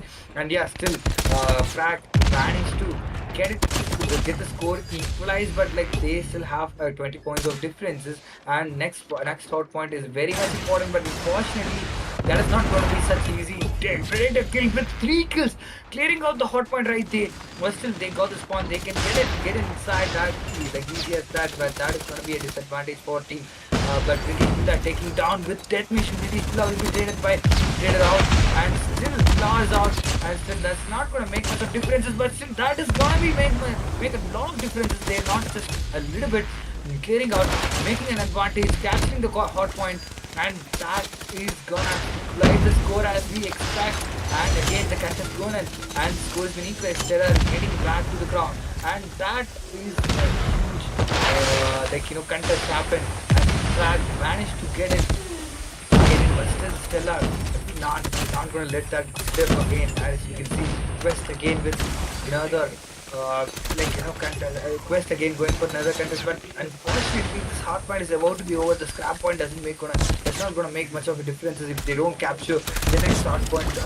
They don't have the next one. So we can see the minimum that the team Frag is going for that next hard point spawn. So they're gonna anchor it, but unfortunately there is a guy in back and he's good for one and another, and they have anchored the next hard point spawn. So probably it is gonna be the advantage for them.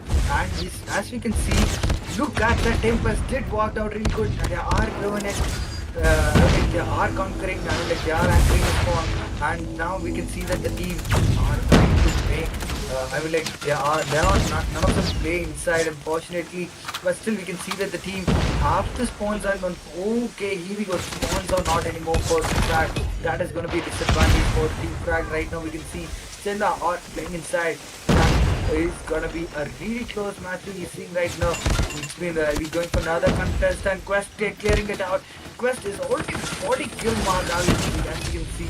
Infinite 11 taking the 2 right there, making it clear, and the hot point is about to be over. They have to get to the next hot point as you can see, and they are going for the scrap point as it is a close match. It is gonna make much of difference. Villa clearing out the hard point, going for the last couple of scrap points, and that is they have exact 10 point difference. The next hard point is active now, and we can see that the Frag are having the hot point. And next turn, the one place I feel Frag are losing is the spawn on the third hot point. So they are not having spawn. Most times they are not having spawn for the third hot point. So let's see if they're gonna have wins after this spawn. And we can see the team Frag are going to the lead as we can see.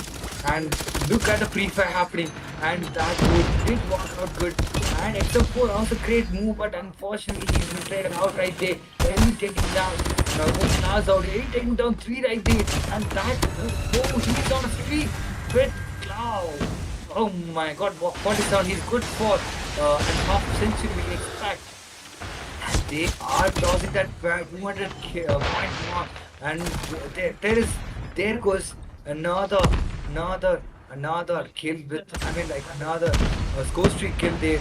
Unfortunately, Halpitler Throne did work out the way expected, and we can see that they are crossing the 214 point mark, and that is looking great for the team. And that 214 is to they are crossing that. They have around 30 to 35 point differences between Steller. Steller is back in the game, but unfortunately they don't have the. Steller are having a really very spreaded spawns that is not gonna be looking good, because like I mean like the team Frag needs the spawn to get this match win, because like or else it will make an advantage for teams, because that's just Yeah, Steller almost touching 200 mark, but on the other hand, what we see the contest right now happening is Fraggers. They're on 32. They just need 20 points. So right now, Steller, they need to do something. They need to go on the hard point. They are on that, but they don't want that happen. They don't want that contest to happen again and again, because whatever points you are getting from this scrap points, get it and go on the next hard point. But what we see right now, the next hard point, the rotation's already made. Tony with 2 frags with that nade, back-to-back kills. This is actually required that utility part. They played it well. They are now having almost the control of that hard point. But what we see, Steller, they have the rotation going on good. They have that hard point under their name. The smoke, they have done it well, but contest comes in again. Fraggers taking it down. Fraggers just 6 points away. Steller, they were good, but Fraggers, they were better in this game. And this hard point will be named under team LBF, that is Fraggers. What an exciting game we had, the first match already. And it is named under team LBF, that is Fragger. And Steller, they did well, they played well, but there were moments where they needed to be on that hard point. At that point, contest happened and they were not able to stop it, due to which LBF were able to take this under their name. exactly, that was a really close match. I mean, like that was like I was like really surprised to see a really good fight happen. And the last, I mean, they were really close until the 200-point mark, and somehow the team LBF, I mean, like the Frag, came up with some really good rotations towards the third hot point, and they conquered it. That made it so easy for them in the end of the match. So somehow it was a really neck to neck fight we happened to see till the 200-point mark. That was really good one, and we still have to. I mean, like, yeah, I mean, like, right now we have LBF with a 1 point. They still need 2 more wins to get it wrapped for today. And let's see, what do you think? Will they able to perform such good as this match on the SND, or is it going to be team Stella winning SND? At this point, I am unable to tell it, because both teams were good enough.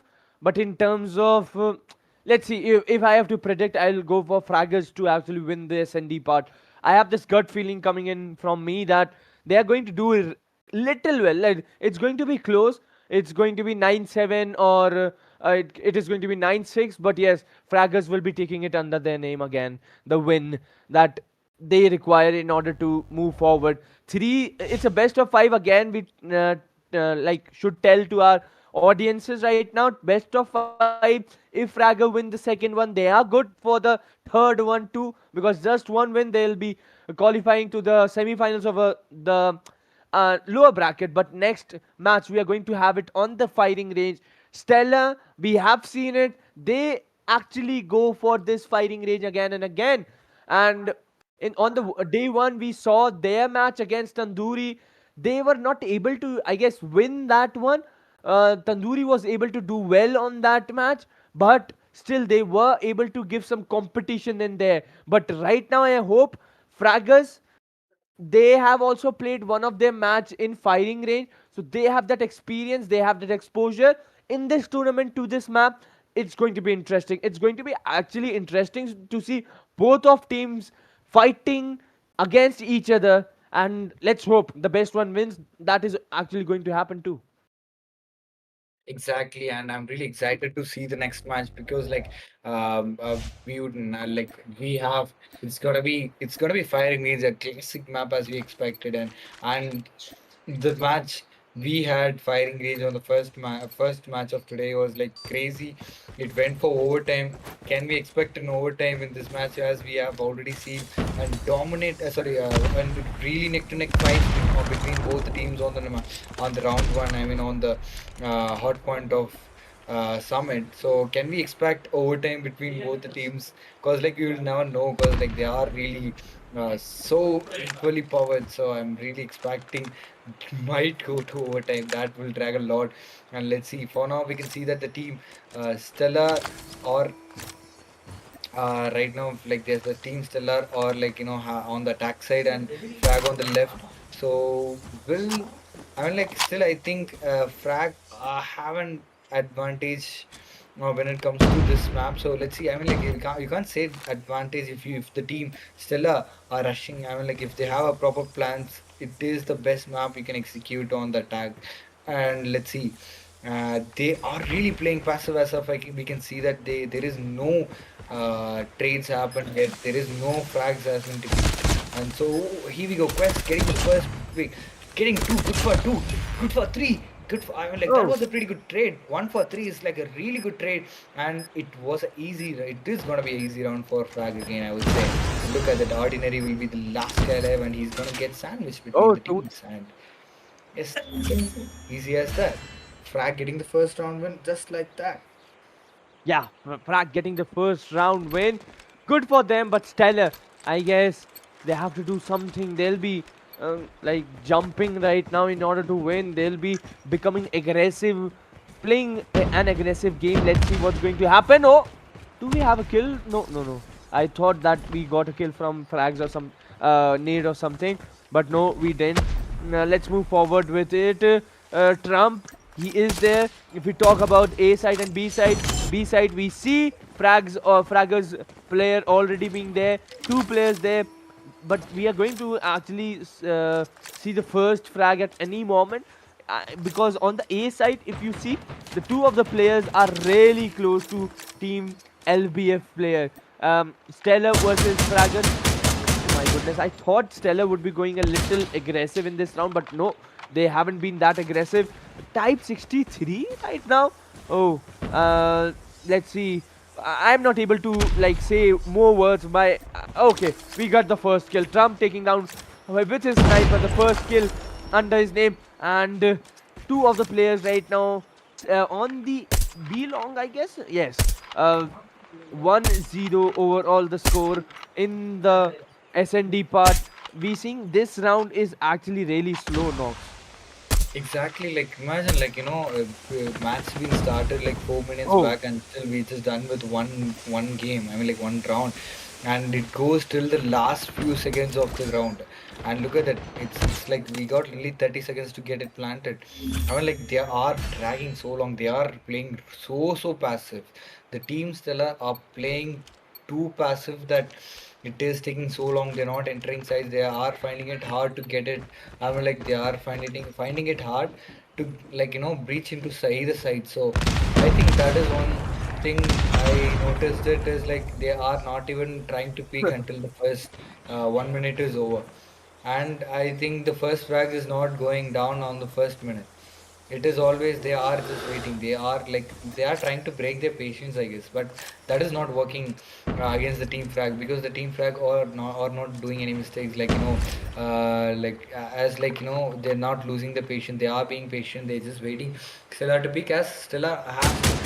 They are on the attack side, so that is one advantage for the team frag as of now. And I'm just wondering still how will it be when Stellar is defending? And here we go, Infinity 11 will be picked out, and the first frag goes down on the team Stellar, and still we can see that the team frag also quest one of the important player from the team frag is been picked it as a trade, and that is gonna be that makes it like a 4v4 situation. And still it's they have breached towards the side B. They are smoking it on the bomb, so probably they're gonna go for the plant on the side B. And it seems like an easy plant for them, but let's see, will they able to plus this round? Trump taking down Timo Ordinary. Bomb is down, and Ordinary has been picked down to 3v4 situation. Will Trump wait? Where is the scope? Oh, there is scope. We couldn't see that. So, so let's see. It's Ellie taking down Ryoko. It's right there. Oh my god. Good for two. That's a crazy 1v2 situation. Oh, sorry. Oh, that was ah, a really good clutch there and making it as another round in the favor of LWF trying to run. 3-0. I'm really impressed with the Frags gameplay, to be honest. Like Yeah. they had an. I mean, like we can't predict anything on the defense. Once the side switch, we can see it might be changed, and I can see that the Frag are really with the. I'm like gunfight. They're not losing against any one v one situations and 1v2 situations, I would say. Yeah, they're playing very well, Fraggers. If we compare their performance in terms of the hard point game, in terms with the gun power, they're showing it a way better gun power in this mode than the earlier one. But Steller, they will be looking there for their first win. Let's see how they get that, because on the B side we see smoke coming in, but Trump, he was able to take down Lowen or there, and Trump almost taking down one more player. VVB also goes down. Quest was the guy who takes him down. 3v5 situation, not looking good for another round for a Steller again. Steller, they are not able to retain their manpower. Billa with two frags coming in. Ryoko comes in, takes down Ellie. 1v. Oh my goodness. 1v4 situation. Oh my Oh! God. He takes down three back to back, but Trumps Wait a comes in. second, that was a bro. That Nice. was a wall bang, bro. Crazy, bro. What is this round? That was like a very impressive round. Look at that, damn, bro. Like he just took 3 kills with a shotgun, and then getting wall bang would be the most disappointing, round for Ryoko right there. I mean, like crazy as that. I'm Yeah, it looking. was crazy to be honest. 4 rounds for LBF. They're looking comfortable. And as you said, we're going to see some different stories. Let's hope for some different stories actually happening after the side switch. But Ellie, he's showing us his story, because 3 back-to-back kills he gets that. Quest with one. Billa takes down one more. And the 5th round for LBF coming in. No player almost dying in from LBF in this round. It was a clean round almost. I guess there was Billa actually going down, or someone, one player actually going down from LBF, but almost a clean round from LBF coming in. This is not Stellar that they want this to be happening. Stellar, they need to retain their manpower. They need to retain their players. Lowen, he goes down, takes down Tony. Again, a very bad start. He is the only guy right now from their team, which looks like okay. Trump Trump does well, but I'm talking about Lowen. He's the only player who looks like he's going to do something. Infinity, he takes down Trump on the other hand. It's a 2v2 situation at this point. British Villa takes down Infinity. 2v2. Ellie makes it 1v2. Ryoko. Okay, Ellie takes down Ordinary 2. Easy finish for this round 2 for LBF. It was going a 2v2 head-to-head round, but Ellie comes in between. He takes down back-to-back 2 frags and eases it down for Team LBF, and they have their 6th round coming in. Exactly. The one thing I'm really confused was like, how come I'm like this team Frag is dominating on SND, but how was that a really close match we witnessed on the match one? That is the one which confuses me. I mean, like, yeah, like they might be weak on it. I think they are a bit weak on SNDs. Sorry, harder respawns, I guess. Because, like, uh, looking at their gameplay on SND is like crazy. They're not even losing. They're not making any mistakes on SND. I think they are pretty good with the strategies and stuff. And I don't think they have a lot much of strategies in the first place. They are winning gunfights. That's the first thing I've noticed on the team frag. They are not losing much for gunfights in the first place. So. Like, what do you think? Like, I mean, like in person, I feel like Ellie with this Type 63 is cranked. He's like going crazy with that. He misses it. No one should have done it. We regret that. That costed their two important picks of their team, and Ordinary will be the last guy alive, and they went for the plant. And Ordinary will be. I mean, like I think they have. It's down to 1v1 situation. Ordinary spotted him and will be taken down by Ellie. That was an unnecessary pick. They had time. They could have played for a bit, like, but unfortunately he's been picked. I think that was a bit of overconfidence speaking there, as they have to just defend their bomb which has been planted. Going 7-0 is now happened in this tournament, but this is the first time I'm seeing 7-0 on an SND, because even while it was Felines and the team which was happened in the first match, it was like a 6-2. on the side switch, but we can see that the team frag is already with the 7-0, and right now Tony's been taken down and it's looking pretty good. I like it. It is looking bit of advantage for the team Stellar. Let's see if they're gonna get this round in their favor at least before the side is being switched. Cause like they already lost 7 consecutive rounds in row, so that they can't lose it anymore. They not afford to lose it anymore. That will make it more worse. Losing 8 rounds in a row, and I mean, like the team frag just have to win only one round on the attack. That it doesn't matter even if they lose 5 rounds in the attack. So let's see if they can get it, because right now as we can see that it's a 4v5 situation for the team, and British Bull are taking down two and Quest taking down another. Inspire has been taken down by Quest there. Now it is a 2v4 situation, and it is gonna be another round. Lower taking down round with another really good snipe happened right there, making it as a 2v3 situation for the team. Uh, and here we go. Quest taking down Ryoko FPS, making it as a 1v3 situation for the low team. Stella is not so comfortable right here as we can see, and it seems like a like no one have uh, like it's not going to be such easy clutch as we can expect, but there he's going for the prompt. British Builder is there on the corner, he wouldn't be noticing him, and here we go. Quest has been picked, and probably Lowen have a chance to clutch this round. Oh my god, okay, oh my god, crazy snipe getting him down, and finally we seeing Stella clutching first round of this Indy, and they are still 6 point differences. We going for the side switch right now. We having Frag on the tag, and let's see how Frag is gonna perform on the tag. As we can see, Frag is going for the side AR. They are having control over. I mean, like they don't care for the control over. No one taking down Quest. Enough important, like kill for the game, because Quest is a really important player. Ellie is also an important player, but still, yep. Still, okay, we see what LBF.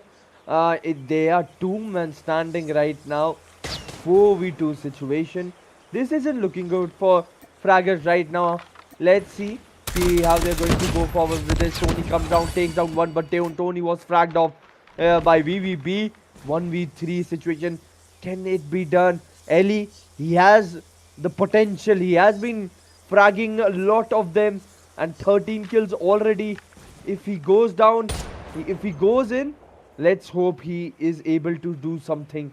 He can see, he can spot Lowen, but no, he was not able to. Lowen spots him first, and the second round coming in for Team Steller.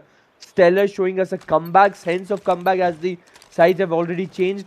And let's see how the story is going to move forward. For a moment, I thought 9-0 is coming in, but no. Steller, they are showing that they have.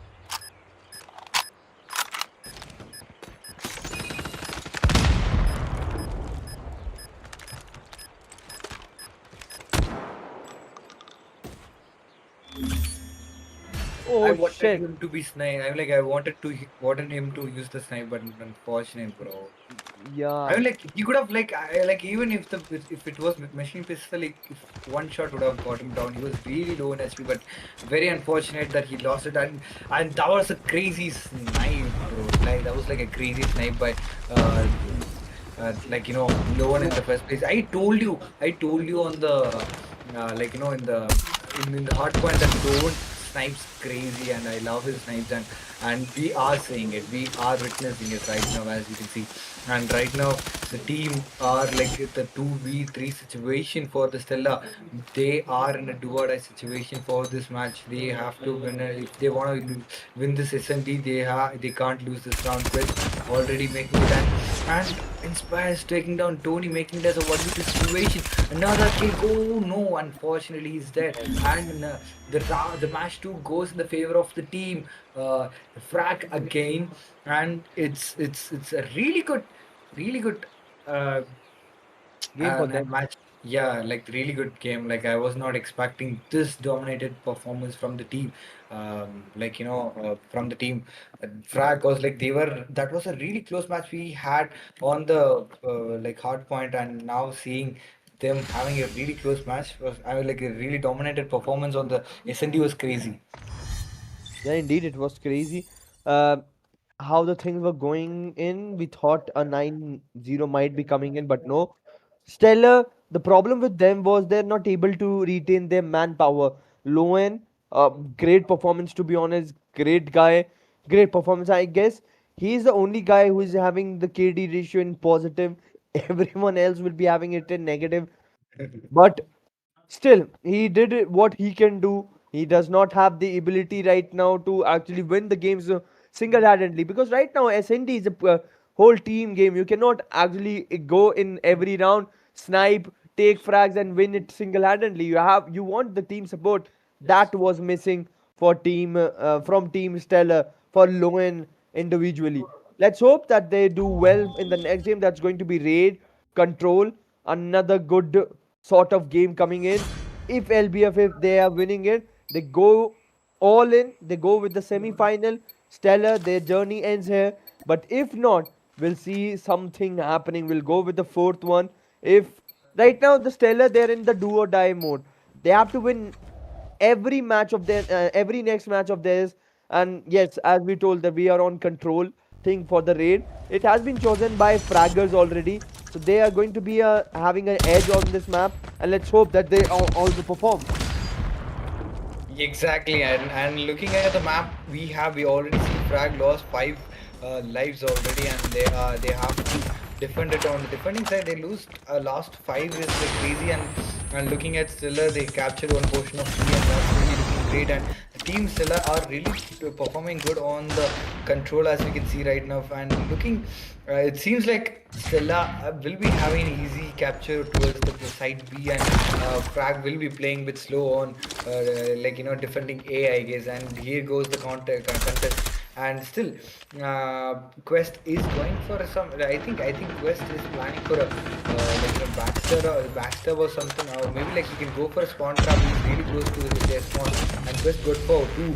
And Quest might be picked out because he's low on SP. He's being chased, and probably he might be picked out. And look at that, Quest has been picked out by Ryoko FPS, and at the same time British Bill are taking that like trade right there. Ellie is great with Type 63. I love Ellie with Type 63, to be honest, and there are still trains going on. The kills is like really equal, and here we go. The base been captured 50-50, half the point of the match, and probably they have to get A captured at the same time. And looking great for, I mean, like that is not looking any sided. It's really neck to neck for now, as we can see, as we saw already on the hot point. Quest is doing great, getting Infinity down right there, getting it controlled. They have a map control over here, here for now. They have equal scores. They not afford to push this down, and let's see. Oh, Infinity is also been taken down. That was really close. He could have got him down. Inspires taking down Quest as a trade, and still we can see Frag has an advantage. 1 point. British Bull are taking down Steller. No, my God, British Bull are taking down Timo taking down 2 there. Trump from Timo taking down 2 there. That will be an advantage. Now we can see Frag is already with the 12. He's to 7, and Tony taking down. Oh my God, Tony being taken down by Frag right there. Frag in the sense Frag Grenade, not the team Frag.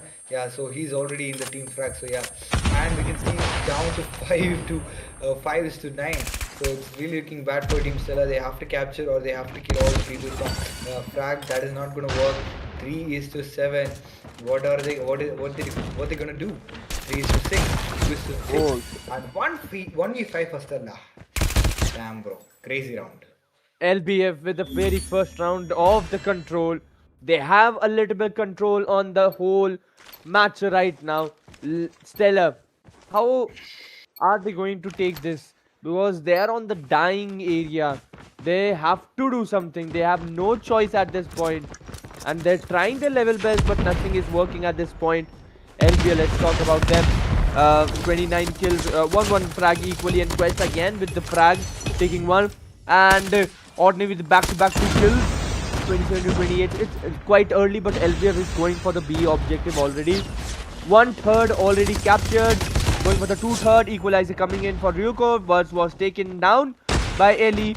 And Infinity will be getting the death machine. Will be spotted and will be taken down early.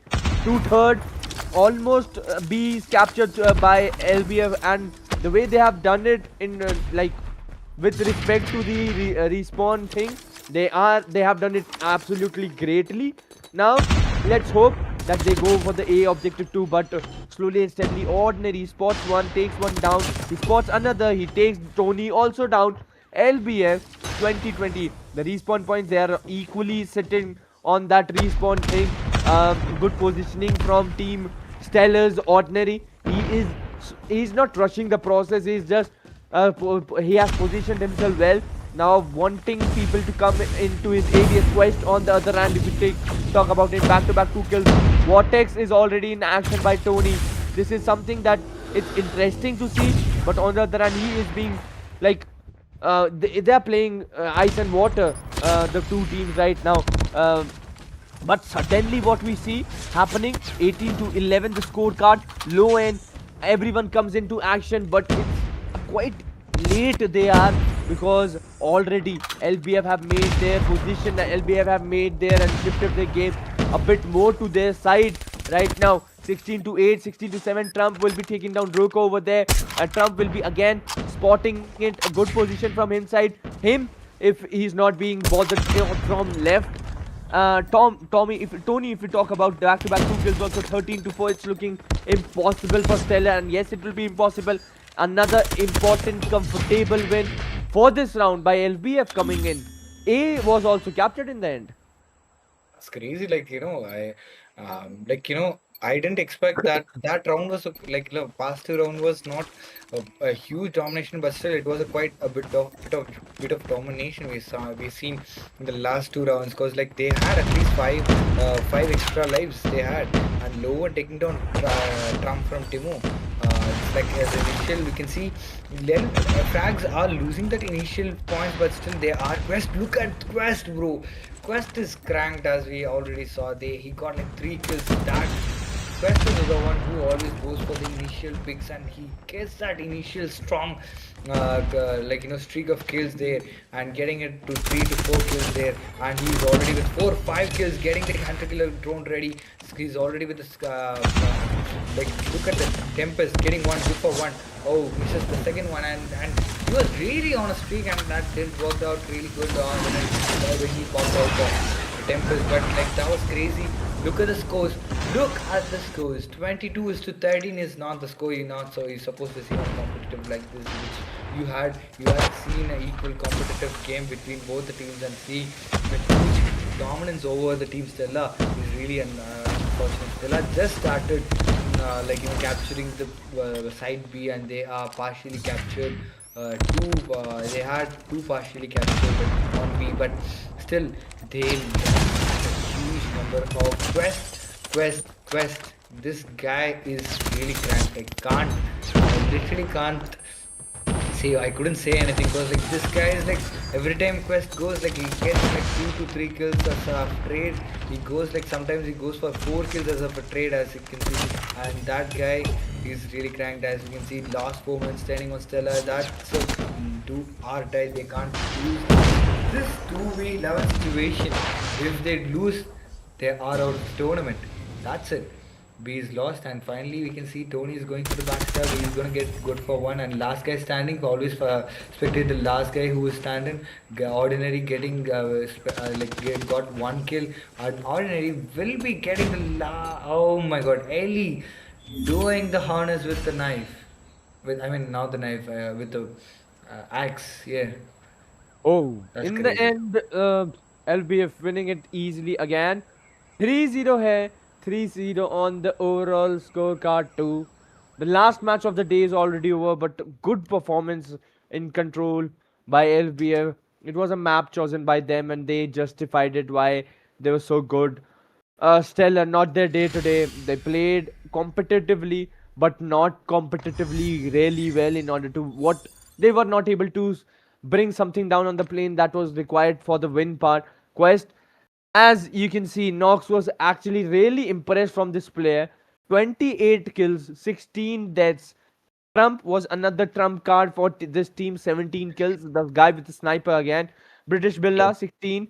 Everyone has above 12. If we talk about everyone has above 14 kills, but on the other hand, aside, if we talk about not everyone has above 14 kills, that is the main issue coming in. But whatever has happened has happened. It was a knockout round. Stellar, their journey ends here. So we have the two teams already in there. We'll be, I guess, showing the brackets before we end. So we get to know that where are we starting from tomorrow. Yes, we get the brackets in front of our screens. Number one scrim team against team Laundiyabazz Fraggers. Right now, the team we have. We'll be seeing them tomorrow. The action is going to be happening them. Whoever wins it goes to lower bracket finals. Then whoever wins that final goes to the best of seven thing against Felines, who is already in the finals. So it's going to be interesting day tomorrow too. We have lots of sports day tomorrow too. We have Cordem day tomorrow too. So it's a Yeah. action-packed Sunday tomorrow. Exactly, and it's gonna be very interesting day tomorrow because, I'm really excited to see the matches between the number one scrim team and Fraggers, and again, who wins that? Like we can witness the team TG versus the one who wins it, as already Sanjay told, and it's gonna be a huge day, and we have a BO7 which is gonna be happening on the final. So stay tuned. We have another giveaway. We will be giving redeem codes on the tomorrow's live. So stay tuned. We'll have every single matches. We'll be having 100 rupees redeem Google Pay redeem code. So if you guys want to redeem it, so yeah, you can just you stay tuned and stay active in the chat. You will have a chance to get it redeemed. So yeah, I think yeah that's it. We'll go to the gas desk, and you want to give the intro, Sinchai. Sorry, Uh, outro. yeah, outro. So yeah, we'll be moving forward with the caster desk. Then I'll be saying that it was a great day today. 2 hour long match, then two short matches, dominating matches we got there. That and it was it for today. Long day, and we back up before 12, which we were not expecting to actually. But it was a hectic day for Nox. Back to back three matches to cast. This guy did it almost 4 hours of casting. That was actually really impressive from Nox side. So hoping that you guys will be tuning in tomorrow too, because we have important day. We'll be crowning the winner tomorrow. So it was it from for today's action. We'll be seeing you tomorrow. Till then, bye bye. Take care and almost a good morning. Yes, exactly. It's like 12 more minutes and it's a good morning for all. And yeah, that's it for today. Thanks for Sanjay who casted and who took me lead, because I was like really exhausted of like the casting, and he really leaded like the most part of the last two matches, and really thanks Sanjay. And that's it for today. We'll see you guys on the tomorrow's finals.